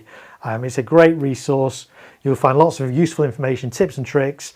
I'm active in those forums. Lots of other people in the chat tonight. Chris Kamara Brocquet is very active in the forums. Craig is active in the forums as well. Lots of people active in the forums. So it is a private forum, but it is a great resource and it is active. Again, this time of year it's more active than other times of year, but some of us, like myself and Chris and other people, are on it all year round. So it's a great way to interact with us as well on there. So there we go. Yeah, all good. Yeah, the rockets are for the start to get everyone in the mood. Yeah, that's a nice stash. Thanks for sharing that. Appreciate that. If anyone else is watching on the forums, they want to send me a picture of their stash, I'm quite happy to put that on the stream as well. So there we go. But I love the way we can be interactive. See, this, I loved it. I love doing the review videos, love doing those kind of things. I do love doing live streams because there's no script, they're unpredictable, anything can happen, but we can interact, and that's the main thing I like. So on my review videos, yeah, you can interact, you can leave a comment, I can reply to it, other people can reply, but it's not real time, is it? On these streams, it's real time, unless of course you're watching on the replay. But if you are watching on the replay, you're equally welcome. Hello to you. Do leave a comment down below and I'll reply to it, but it won't be instantaneous. So if you want to join in with these streams, make sure you catch the next one live, and then we can do all these kind of cool interactive stuff where I talk to you, you chat to me, and we can show photos and videos and all those kind of things. So there we go. Right, we've got one rocket. I'm thinking about rockets now in your display there, some mad random person. But anyway, we've got not a rocket, we've got a fountain on the board. Let's get another fountain on. Let's get Special Force. Say there's some weight in this one. I'm expecting big things from this. So that's going to go in there. That's held quite tightly already in place there. But we will get some tape around it as well.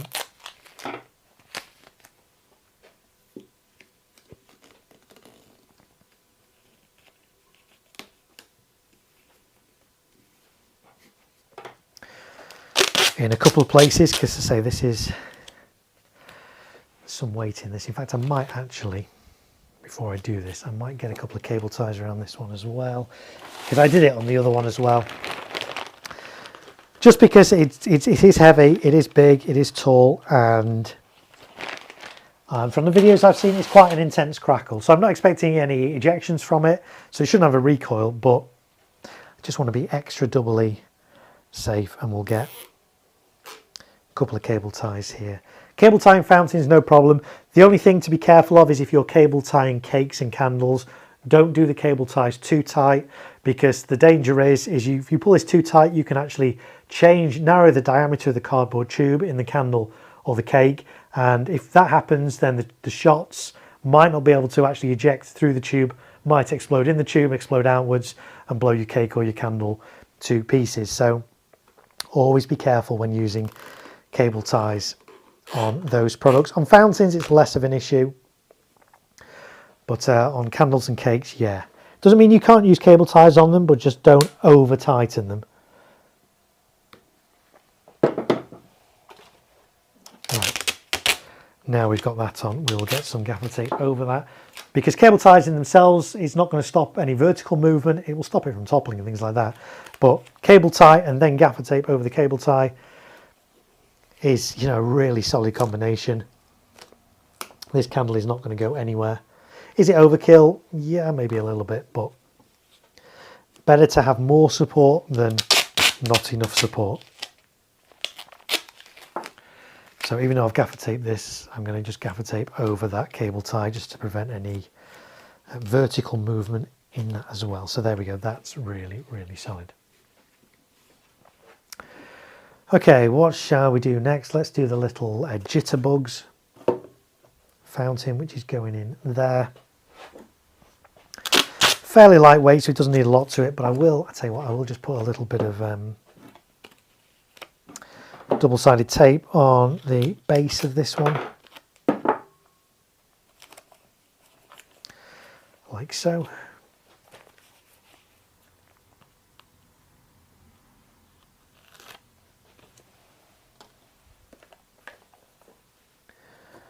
And that's going to go there, and then we'll put some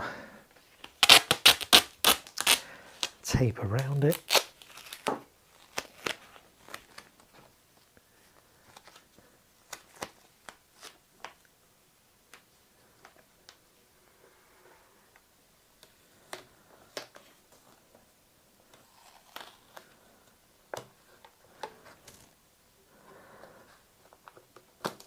Like so. There we go. That's good. Right, let's move to the middle and hocus pocus the fountain slash mine combination. Rich MC, that's a long name, isn't it? Rich MC is here, says, hi Marco. Hello Rich MC.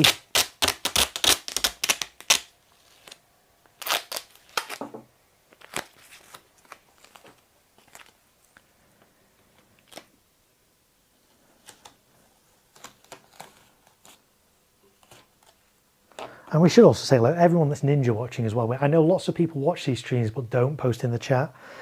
Lots of retailers, lots of brands watch. So hello if you're ninja watching and haven't said hi. It's absolutely fine. You don't have to say hi. It's not compulsory, but hello to you as well, because I know you guys are there watching.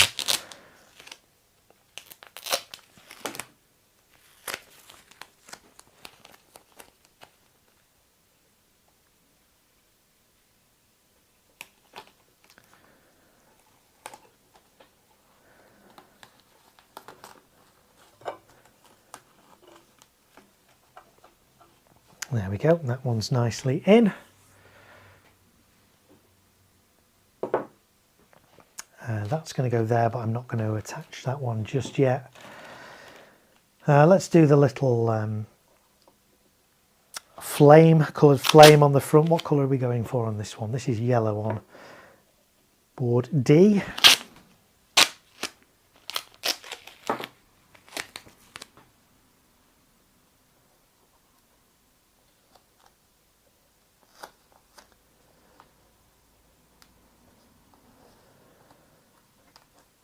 Go.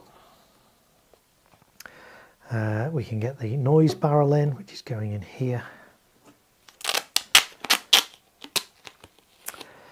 Rich MC says, I got 8 of those jitterbug fountains, decent 60 grams. Yeah, they look really good. To say, I've not seen any landed footage of them. I've seen Cosmic's own video of them, and they look quite impressive. Like 2 stages, 2 tubes in there. The first one has like sort of darting firefly effects, which look really good. The second part looks a bit dull, but the first part looks a little bit interesting, a little bit different. I'll get a video. I've not got the video to hand, but we'll get the video and maybe show that on the next stream. Or I'll tell you what, I can probably do it fairly quickly, can't I? Now that we are fully interactive, let me see if I can find a video of the jitterbug fountain and get this on the stream for you guys to see. How do I do that? Right, there we go. Let's have a look. So It's Cosmic Fireworks.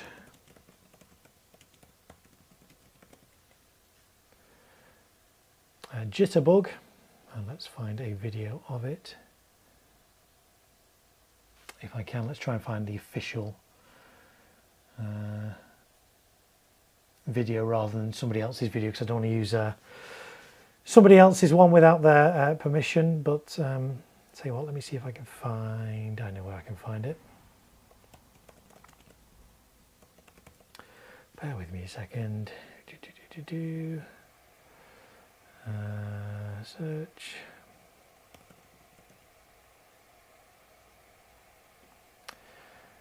Jitterbugs, right. Okay, there's the video. Let's get that open full screen.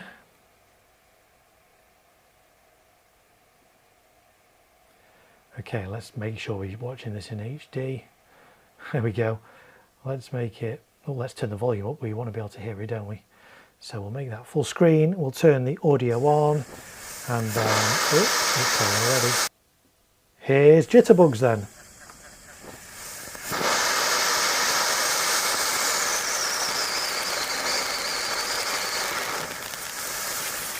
So yeah, that kind of darting effect was really good. I like there's blue in there. But those little darts that are going off are really quite unusual.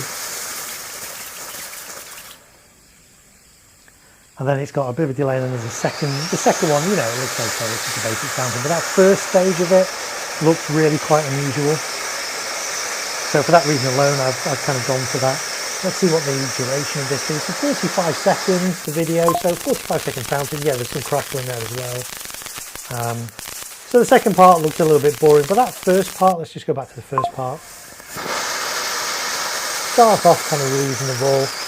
But then when you get the introduction of the blue and all those darts that are kind of, there's fireflies going off in all different directions, it looks interesting, it looks unusual. For £2 for the fountain, lasting 45 seconds, you know, I think that's not bad value. So there they are, that's the Jitterbug fountain, 60 grams, so 2 tubes, I guess 30 grams each. And there we go. Yeah, for £2, can't go wrong, can you really, for that? I used a similar fountain. I used the TNT Cricket fountain last year, which I managed to get for £2. Similar kind of size. That was available again this year, but I thought, let's mix it up, let's do something different. So I saw the Cosmic one for the same price, £2. It looked a really unusual effect. With 5 of those going off together across my display, I think that's going to look reasonable. So that's the Jitterbug fountain. Let's get the red blinker on. Before I tape this one down, now this one has a fuse and it goes down the side and the fuse is taped there. If I gaffer tape that down, obviously I've taped over the fuse. So I'm going to just remove this orange paper to just get the fuse out of the way so that I can tape around that without taping the fuse down. This is a strobe firework, so it doesn't emit showers of sparks, it literally just flashes really bright. This is red. Celtic do them in silver and red. I wish they did them in other colours. They do them in their professional range in other colours, but for the consumer range there's only red and silver. I don't know, be nice to see some other colours. They last a whole minute. They're not bad. I did a comparison actually of these in Yorgi. Yorgi do some white strobes, sadly only in white. Be nice if Yorgi did them in other colours as well, for sure. They're slightly smaller, but I did a side-by-side comparison. Actually, the Yorgi ones, the white ones, fared better, I thought, in my view, than the Celtic silver ones. But this is the only one that's available for consumers, and it's available in red from Celtic. So this is going to go here, and we will attach that. When are you doing your actual pyrotechnic show? So says John. Oh, hello, John. Hello, welcome in. Sorry I missed you coming in. John Surfbum is here in the chat. So yeah, I'm doing my show the first Sunday in November the 2nd in Liverpool. So that's what I'm prepping for. So I've got a couple of weeks to get all this ready. I've designed the show in my head. I haven't actually scripted it yet into my firing system or worked out kind of the running order. I've got a rough idea of what's going to be at the start, what's going to be at the end. There's going to be a little low noise section that lasts about 2 minutes in the middle as well. So I've kind of planned bits of it, but it's all in my head. I need to get it into my firing system. I need to script it all. And that's always a challenge to do. We'll probably do some of that live on the stream as well. towards the end of next week. It's always a challenge. Why is it a challenge? Because the timings on consumer fireworks are not as accurate as professional fireworks. I do this professionally as well, so I use a lot of category F4 products in some of my displays that I crew on, and F4 products tend to be very precise timings. If something says it's going to last 35 seconds, it's going to last 35 seconds. With consumer stuff, the timings are less accurate. I mean, there's some here, there's one here that's, was it this one? This one lasts supposedly 38 seconds. Will it last 38 seconds? I've no idea. It might only last 30, it might last 45. I don't know. So it's always a challenge doing shows like this with consumer fireworks. The benefit of this particular show is not a pyro musical, so the timings don't need to be exact. If you're doing a pyro musical, obviously you want things to be in time with the music, and then you need specific durations. You can't have fireworks that overrun or are too short. You've got to be precise. This isn't a pyro musical, so I'm less kind of strict on that. But the way I do it, so for example, this firework that says it lasts 38 seconds, I will scour YouTube for every single video I can find on this firework from all different years. I'll try and find recent stuff, because recent stuff tends to be a little bit more accurate, because fireworks can change over time. You know, if this firework's been around a while, brands from, you know, batches from several years ago might be slightly different to latest batches. But I'll watch lots of different videos, and I will try and work out from there how long this firework is going to last, and take an average of all those different videos. So that's kind of what I do. It's a long-winded process, it takes a long time, but also I have experience of quite a lot of these fireworks I've actually fired myself, so I know how they perform, I know roughly the duration they're going to be. So I'll script it into my firing system.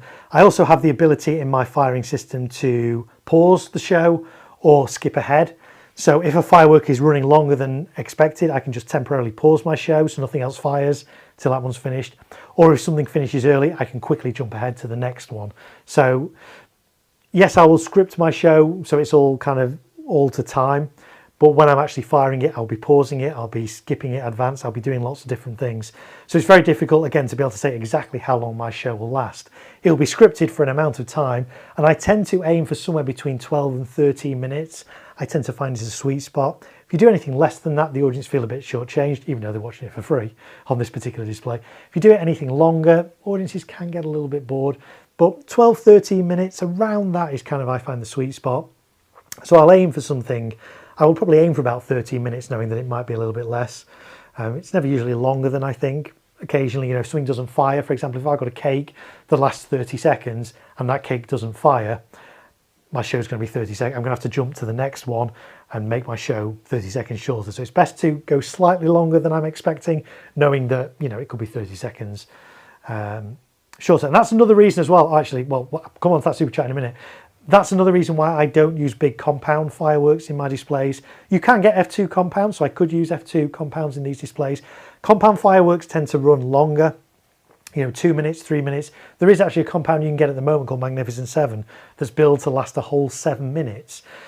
I wouldn't want to use that in my displays, in any of my displays really, because if you're reliant on a 7-minute compound and that doesn't work, you've got a 7-minute gap in your show. Your show is going to be 7 minutes shorter than you would otherwise be. So I tend to avoid not using compounds primarily for that reason. The other reason I don't use long firing fireworks in my displays as well is if a firework malfunctions. Now, if a compound's not going to topple over, let's be honest, but if it was to go wrong and start firing shots into the audience and it lasts 7 minutes, once you've started that firework, you cannot stop it. You've got to let it run its whole course. If it's 7 minutes, you can't stop that show straight away. I like to be in control of my shows. If there's a problem, I want to be able to stop the show from firing anything further. And within, you know, a minute maximum, I'm going to have dark skies. Everything's going to have stopped. If you've got a firework that's lasting 2, 3, 4, 5, 7 minutes, you can't stop your show for potentially 7 minutes. So there's all those kind of things to think about. There's nothing wrong, you know, I'm not saying compounds are unsafe, but if I was doing a public display, I'd rather not be using compounds. I'd rather use fireworks that have a shorter duration, a minute most, 2 minutes. I think the longest firework I've got in this display lasts 2 minutes. That's the longest I'm prepared to go to in any one firework in a display like this. So, but well, let's move on because I've been waffling on. And somebody, Cameron, very kindly with an incredible super chat. Thank you. He says, loves your videos. Love your videos and your streams, brighten my day, almost watch them all. Such an inspiration. I know there's a lot of content. I'm not expecting everyone to watch it all. I mean, these streams alone, I've been going I've been going over 3.5 hours nearly now. So I don't expect everyone to watch everything, but I appreciate the stuff that you do watch. Thank you. So love all your videos and streams, brighten my day. Almost watch them all. Such an inspiration. Hopefully one day I'll have some fireworks of my own. 1999. Thank you so much, Cameron. That's so generous of you. I do appreciate that. I really do. You didn't have to do that, but thank you. Thank you so much. That will go into making my content even better. If you've been watching my streams and my videos for a while, hopefully you've noticed the quality's improved over the past years. We've got multicam now and we're doing all kinds of cool stuff with lighting and all those kind of things. So I'm investing in my channel, and it's nice that you guys are investing in me. Not necessarily by money, but just by watching my shows, sharing my shows, commenting on my videos and sharing it out. And so thank you very much. But that's very generous of you. Thank you so much, Cameron. I really do appreciate that. Pyro Boy 101 says, hey Marco, can't believe you're still on. You've not seen my live streams, have you? Sometimes they go quite long, but that's fine. I love it. I love hanging out with you guys. We went 3 hours 50 2 days ago on Saturday. We're going to go about 4 hours today, similar kind of time.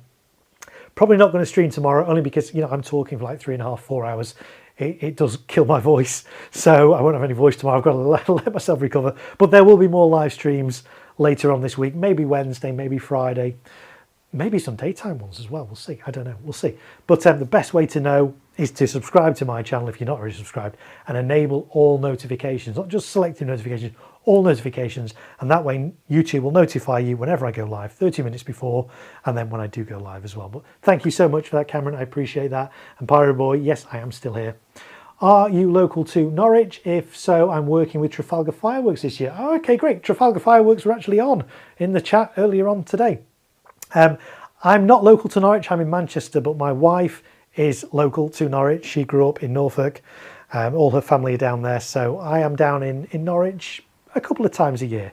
So, and I have said I'll definitely pop in and see Trafalgar Fireworks when I'm next down there for sure. And also Norfolk Fireworks, I want to pop in and see as well. Norfolk Fireworks. Chris, fairly new retailer in Norfolk Fireworks. Go check him out. He has been on my channel before in the chat on one of my live streams last year. I don't know if he's watching now. He might be ninja watching. He might be so busy. A lot of retailers, of course, it's their busiest time of year. But yeah, there's a couple of people I want to go and see down in the Norfolk area, firework related, next time I am down there. Okay, so where were we up to? I can't remember. I lose. we go off on all kinds of tangents in this stream. Right, yes, I was in the middle of doing this, wasn't I? Where did I get up to? White strobe. Let's get the white strobe in place. Let's make sure we get it the right way round first.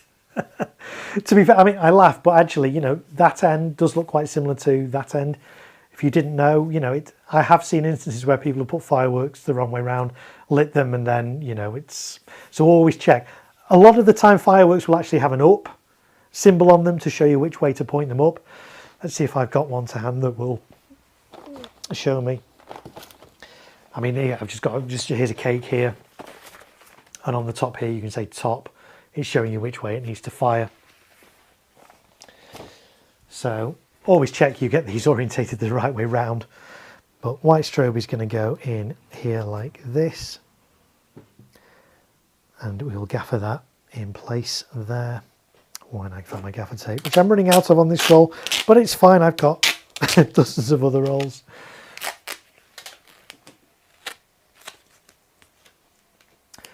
Let's have a look. One says, did something change with forum sponsors? Notice you don't have any sponsor badges anymore, and didn't know if I missed anything. Yes, I believe Pete, who runs the forum, has kind of done away with that. They're all still there. All the retailers are still there, but they're not sponsors as such anymore.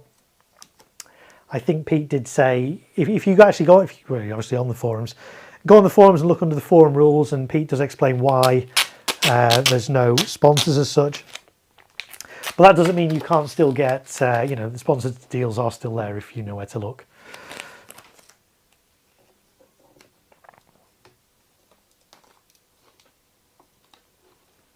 There we go, that's that one on there.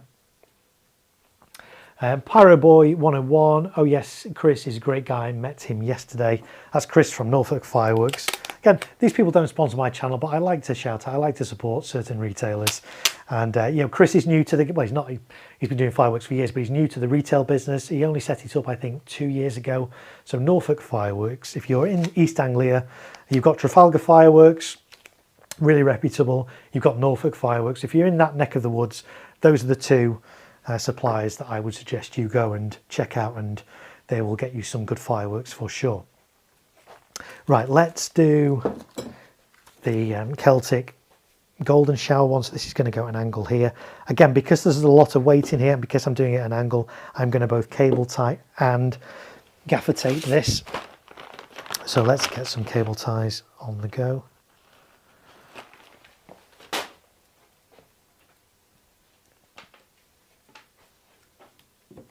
And I'm doing this at a 20-degree angle. Is there a limit to the angles you can do? I know some people ask.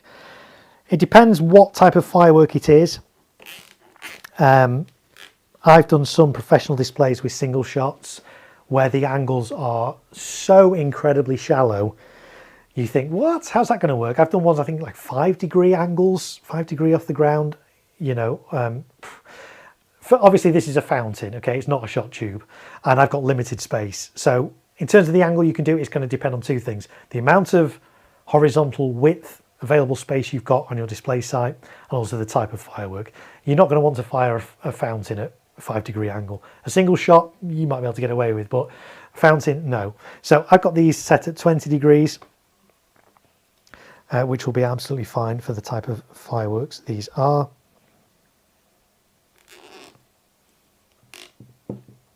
And it's just to give a bit of interest. I could have done these straight firing, could have had 4 of these straight firing, but just fanned out gives a little bit more width to my display, and I think it will look quite impressive. So 4 of these new golden shower fountains in this display, and I say these are proving really popular. Celtic don't sponsor my channel, but the amount of publicity I've given Celtic for these golden shower fountains, because I was the first in the UK to film these and fire them and review them. And ever since, retailers tell me that these are selling literally like hotcakes. They are selling so quickly. People can't get enough of them. And with good reason, because they're a quality fountain at a really good price. So 3 cable ties on that will be more than enough. And then over the top of those cable ties, I'm going to gaffer as well. So I'm just cutting off the excess of the cable ties there. Will you use, let's have a look, missed some chat there. JLK Pyronut is back again. Welcome back, Jason. I'm doing show prep and watching at the same time. Pyroboy just followed you on the forum. Don't know why I didn't do it sooner. Oh, thank you very much, Pyroboy. Appreciate it. Jaden Phillips, will you use the plastic clips with the E-Match and Visco for the fountains? So I know what you're talking about. You're talking about the E-Match to Visco fuse connectors, and no, I don't bother with them. They do a job, but they're not the only way to connect E-Match to Visco, and really for the price of them I don't really think they're great value. But if you get them in bulk, yeah, they do the job.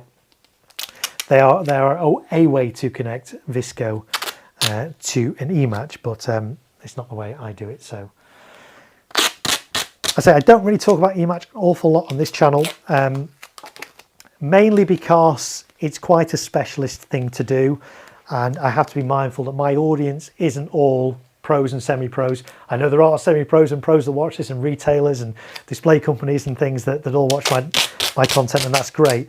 But also, young people watch this, and so it's kind of a conscious decision not really to talk about E-Match too much, because there's more risk involved in E-Match, and it is quite a specialist thing. It's not illegal, but it's more specialist.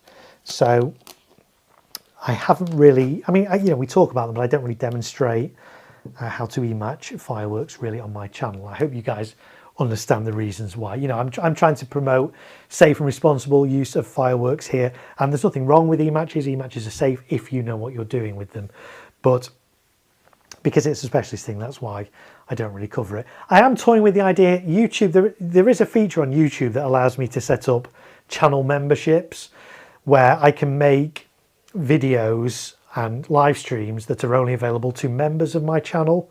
At the moment, all my content is available to anyone, and I like that and I want to be doing free content. I don't want to be, putting everything behind a paywall. But there is a way, on YouTube where I can put certain stuff behind a membership tier. And so maybe in the future, if there's interest, if there's demand, maybe I will enable that on my channel and have like a membership tier where we can go into more specialist, more in-depth thing. We can look at e-matching in more depth, because that will be away from just general viewers. It'll be for like the members only. So it's something I'm not saying I'm definitely going to do that. I may do that in the future if there's interest, if there's enough interest. If people want to look at, e-matching in more depth, we can maybe do that in that arena rather than in this kind of free-for-all where anybody can access it. So we'll see. But that doesn't mean I'm going to put all, if I do that, there's still going to be content that's available for free. I'm not going to put everything behind a membership tier, but that's potentially a way that I can discuss things that would not necessarily be suitable for general. It'll still be family friendly, don't get me wrong, but specialist things like e-matches, don't really want to talk about that in kind of like an open forum like this is now. So hopefully that makes sense. Let me know your thoughts on that, whether you think that's a good idea or not. We'll see. Some Mad Random Person is back. Hello, Some Mad Random Person. Welcome back. JLK Pyronut, I'm using 2 golden fountains on a rotating rig horizontally mounted on an 8-foot post, and they spin, creating a dancing lady. Nice. Very good. Yes, I've seen those kind of things before, those set pieces, and they do look great. I am using a spinning fountain in this. I'm using Goldilocks. No, not Goldilocks. Breakout from Vivid Pyrotechnics. Sorry, it's late, folks. It's a new fountain for 2025. Again, I was the first in the UK to film it and fire it. It's a spinning fountain. It opens up. It looks really good. So I'm going to use that in this display as well. And I think that's going to be a real crowd pleaser. I've never used a spinning fountain in this particular display before. So I like to put something new in, something different, something that people won't have seen before. So I think this is going to go down really, really well. Some of my random person, yeah, my mate was in Manchester, so I got him to jump in and grab 3 off Saj. So definitely shout out to Saj of Chorlton Fireworks. Yes, so Chorlton Fireworks, they're one of my local all year round firework retailers. They got great fireworks there. Again, they don't sponsor my channel, but if you're in Manchester and you're looking for a specialist all year round retailer that sells fireworks, good quality, decent fireworks, then do go check out Chorlton Fireworks. And they're based in, that's right, Chorlton. And if you do go to Chorlton, as a recommendation from me, do tell the owner Saj that Marko sent you. Why not? Parabot, I've sadly gone off Nightstar and Astro range now. Seems like, well, yeah, I've never been a fan of Nightstar or Astro, I'll be honest. They're not brands that I particularly use. We did talk, if you've been following my channel for a while, we did talk a couple of years ago, I think 2 years ago, about, I basically said there's no such thing as a bad brand of fireworks, no such thing as a bad firework. All fireworks have their uses. And as a result of that, I was like, I need to kind of put my money where my mouth is. So I went out and bought some Diamond fireworks. Diamond are a brand that they're kind of, I don't call them a bad brand, I call them a value brand. And in that, I will include Nightstar and Astra in that kind of category of value brands. It doesn't mean they're bad, it means they're value brands. But I bought some Diamond candles to see if they actually held their weight against, Celtic and Yorgi and Vivid and all that kind of stuff. Threw them into my display, and actually they did all right. So I kind of proved my point that there is no such thing as a bad brand or a bad firework. But yeah, Nightstar and Astra are not really my go-to brands. You won't really see me using those much in my displays. But I don't know, maybe I'll need to put my money where my mouth is again and go out and buy some of their products and try and get them into a display. We'll see. So there we go. Right, that's all. Not quite finished this one.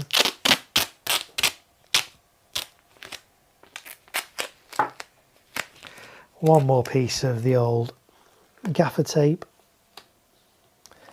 around this, just over the cable ties. There we go. That's not going anywhere. And then last but not least on here, the Hallelujah. That's going to go at this 10-degree angle here. So am I going to cable tie that? No, I don't think it needs cable tying, but I am going to, yeah, I am going to cable tie it. Why not? Not going to do any harm. But again, I have to be careful because this is a candle. Okay, this is not a fountain, this is a candle. So cable tying candles, okay, but don't pull the cable ties too tight. because you risk choking the candle, and then the shots won't be able to eject from it, and you run the risk of the candle going bang and exploding.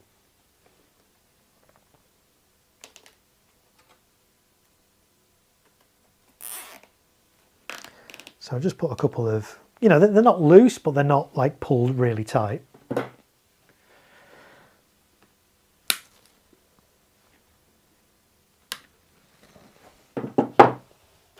And then we'll gaffer tape over those. I think we're nearly at the, yeah, we're at the end of the roll, folks. There we go.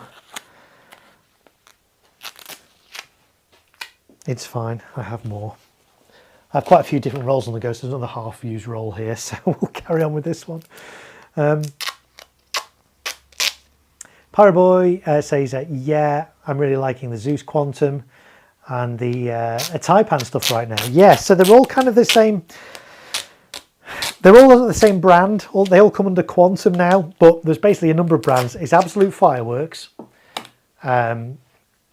Zeus, Quantum, Taipan, and they all now come under like the Quantum brand. So, you know, you can still get Absolute Fireworks products, but a lot of them now being brought in exactly the same, but under the Quantum Firework brand. And the same with Taipan as well. I think there's another brand under the Quantum umbrella. I can't off the top of my head remember what it is.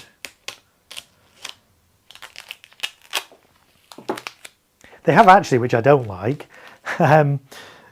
they are bringing in the same product, but with a different name under a different label. So you can get like, there might be a firework that you can get as a Zeus label and it'd be called one thing under Zeus. The exact same firework you can get under the Quantum brand and it's called something else, which is really frustrating. It makes it really difficult to keep track of fireworks.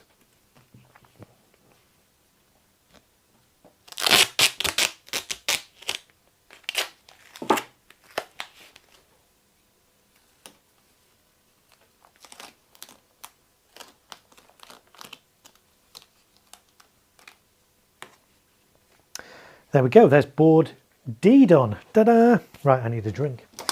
Again,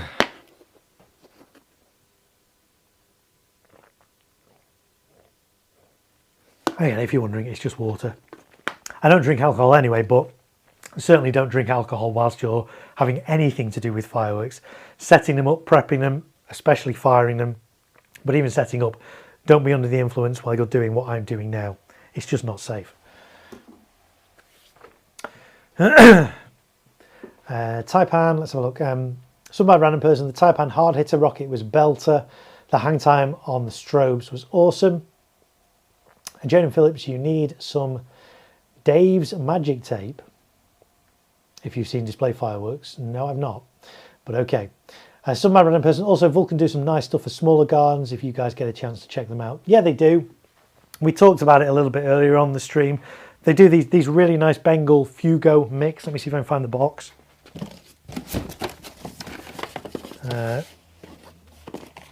Yep, here's the box. In fact, let's put this on the close-up cam. We've not used the close-up cam for a little while. Let's go close-up cam. Bengal Fugo mix from Vulcan. A little pack of 5 flares. Really good. Again, only at 8 meter safety distance. So, in fact, actually, no.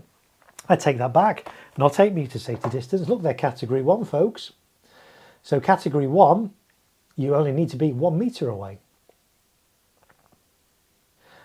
Let's see if we can find the bit in English. Yeah, there we go. User instructions for outdoor use only. Remove orange fuse cover if applicable. It's not applicable to this one, folks. Do not inhale smoke. Insert Bengal flame upright into soft ground or other non-flammable material, e.g. sand. Standing sideways, light fuse at the outermost tip and retire immediately 1 meter. So yeah, these are great. No bangs in these, low noise. So these are great for, oh, we've gone to the wrong one. Let's go to that one instead. Right, okay. So yeah, these are good for, you know, small kids to see, to witness, for garden displays. Really useful, really good, really pretty, really colourful. These as well, we talked about these earlier. I used these in my display last year. Let me try and cut to the right camera this time. There we go. These are from Vulcan, a fountain assortment, 4 little fountains, but they're really nice. They're short-lived, maybe 20-30 seconds, but the colours in them and the effects are really nice. Again, no crackle, really pretty. So yeah, Vulcan do some nice small stuff as well. The candle bundles that we keep coming back to, absolutely amazing. I was the first to fire and film those on Friday last week, filmed all 7 of them, the 7 different varieties. They are stunning, I love them. So yeah, Vivid have got some good products. They've got some products that are not quite as good, so there's a bit of a, can be a bit hit and miss, but they do have some good products, and it's nice they're kind of a bit of an underdog kind of coming through at the moment, even though they've been around for a long time, mainly doing professional stuff. It's nice that some of their consumer items are gaining traction now. So there we go. Do you know Marko? Says Pyroboy 101. Who would possibly be able to supply me with pyro to review on my channel? I would have no idea. Yeah, I mean, I don't want to give away all my secrets because, of course, I get stuff to review on my channel, and I don't want to really tell you how to do that because that then detracts from my channel. But you've got to build up good relationships with brands and suppliers, and that's the way to go on that. So there we go. Right, so board B and board D are done. The only one to do now is board E, which is going to be a mirror image of board A. What time are we on though now? Oh, we're coming up to 10 to midnight. I'm not going to get that board done in 10 minutes, so I don't think we'll even start that board tonight. We might do that on the next stream, or I may do that off stream and we'll move on to something else on the next stream, because we've still got to sort out my candles and my cakes and assemble cake boxes. We've also got to do, I'm doing some ground level stuff in this display that I need to set up and organise and arrange, and we'll talk about that in a bit. Well, another stream. So lots more stuff to come. I've got to get Catherine wheels on the front of these boards as well. That's something else I need to do. I've got to design the show, script my show, plan my show, and then some of that we may do on a stream. I don't know how exciting that'll be, but maybe it'll be interesting for you guys. I don't know. So we maybe look at that on a future stream as well. So lots more streams coming up this week and next week. This display essay is in the start of November.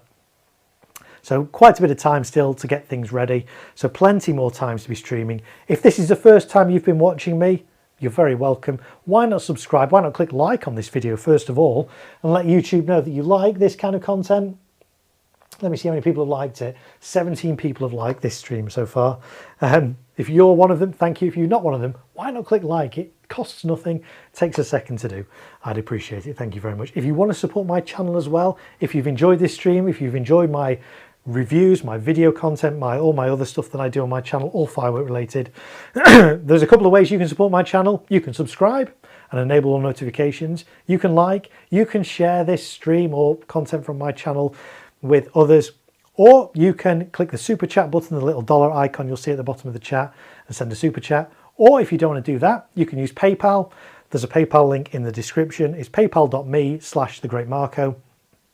I don't do this for money. I don't really make enough out of this to do this for a living. I don't want to do this for a living, making YouTube videos. I want to be doing fireworks, but anything that you do contribute to this channel does go straight back in to improving the quality as well, even of the channel, with, you know, new equipment, new reviews, exclusive content and things like that.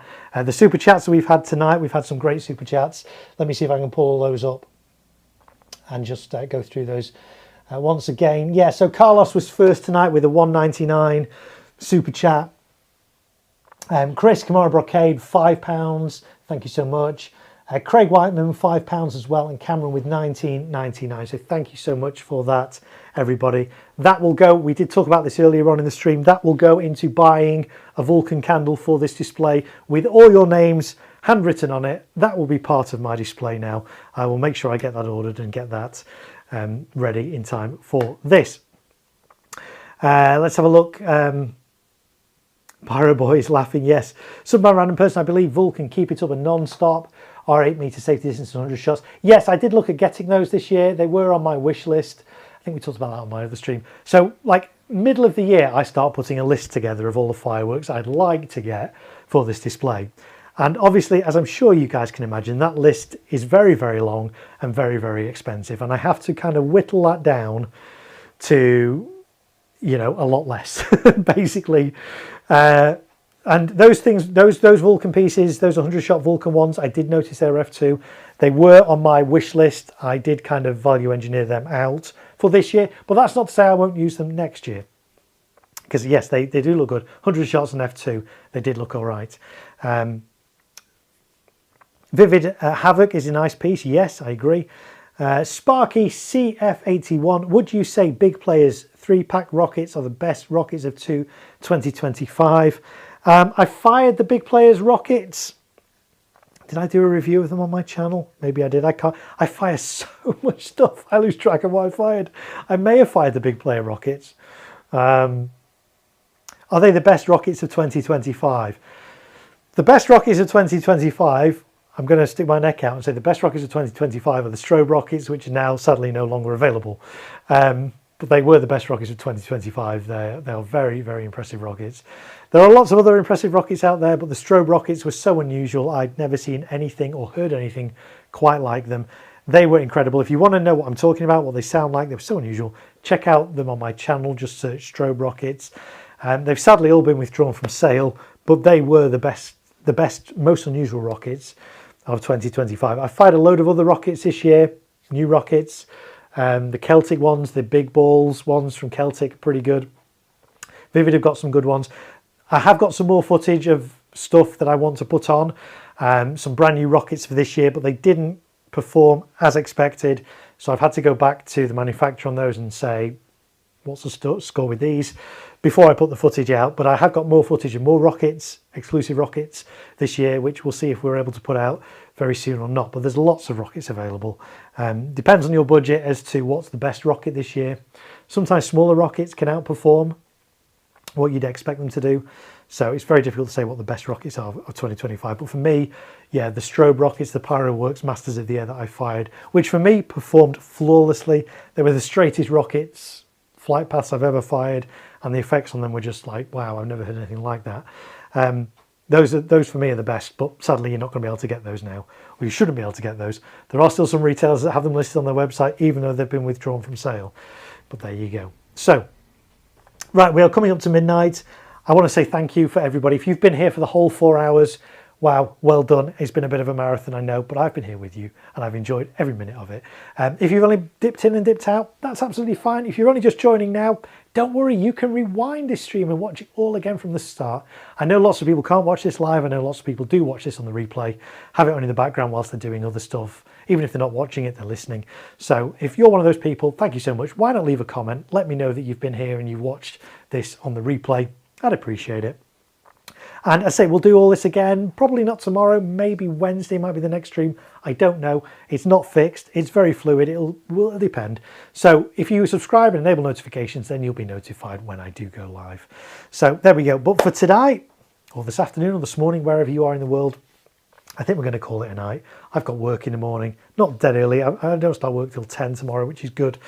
So I've just got a gig on. And yeah, we'll be back very soon. But for now, I'm going to call it a night. I'm going to say bye-bye, night-night, and we're going to fade to black very soon. So here we go. Night-night, everyone. See you again soon. Thanks for watching. Bye.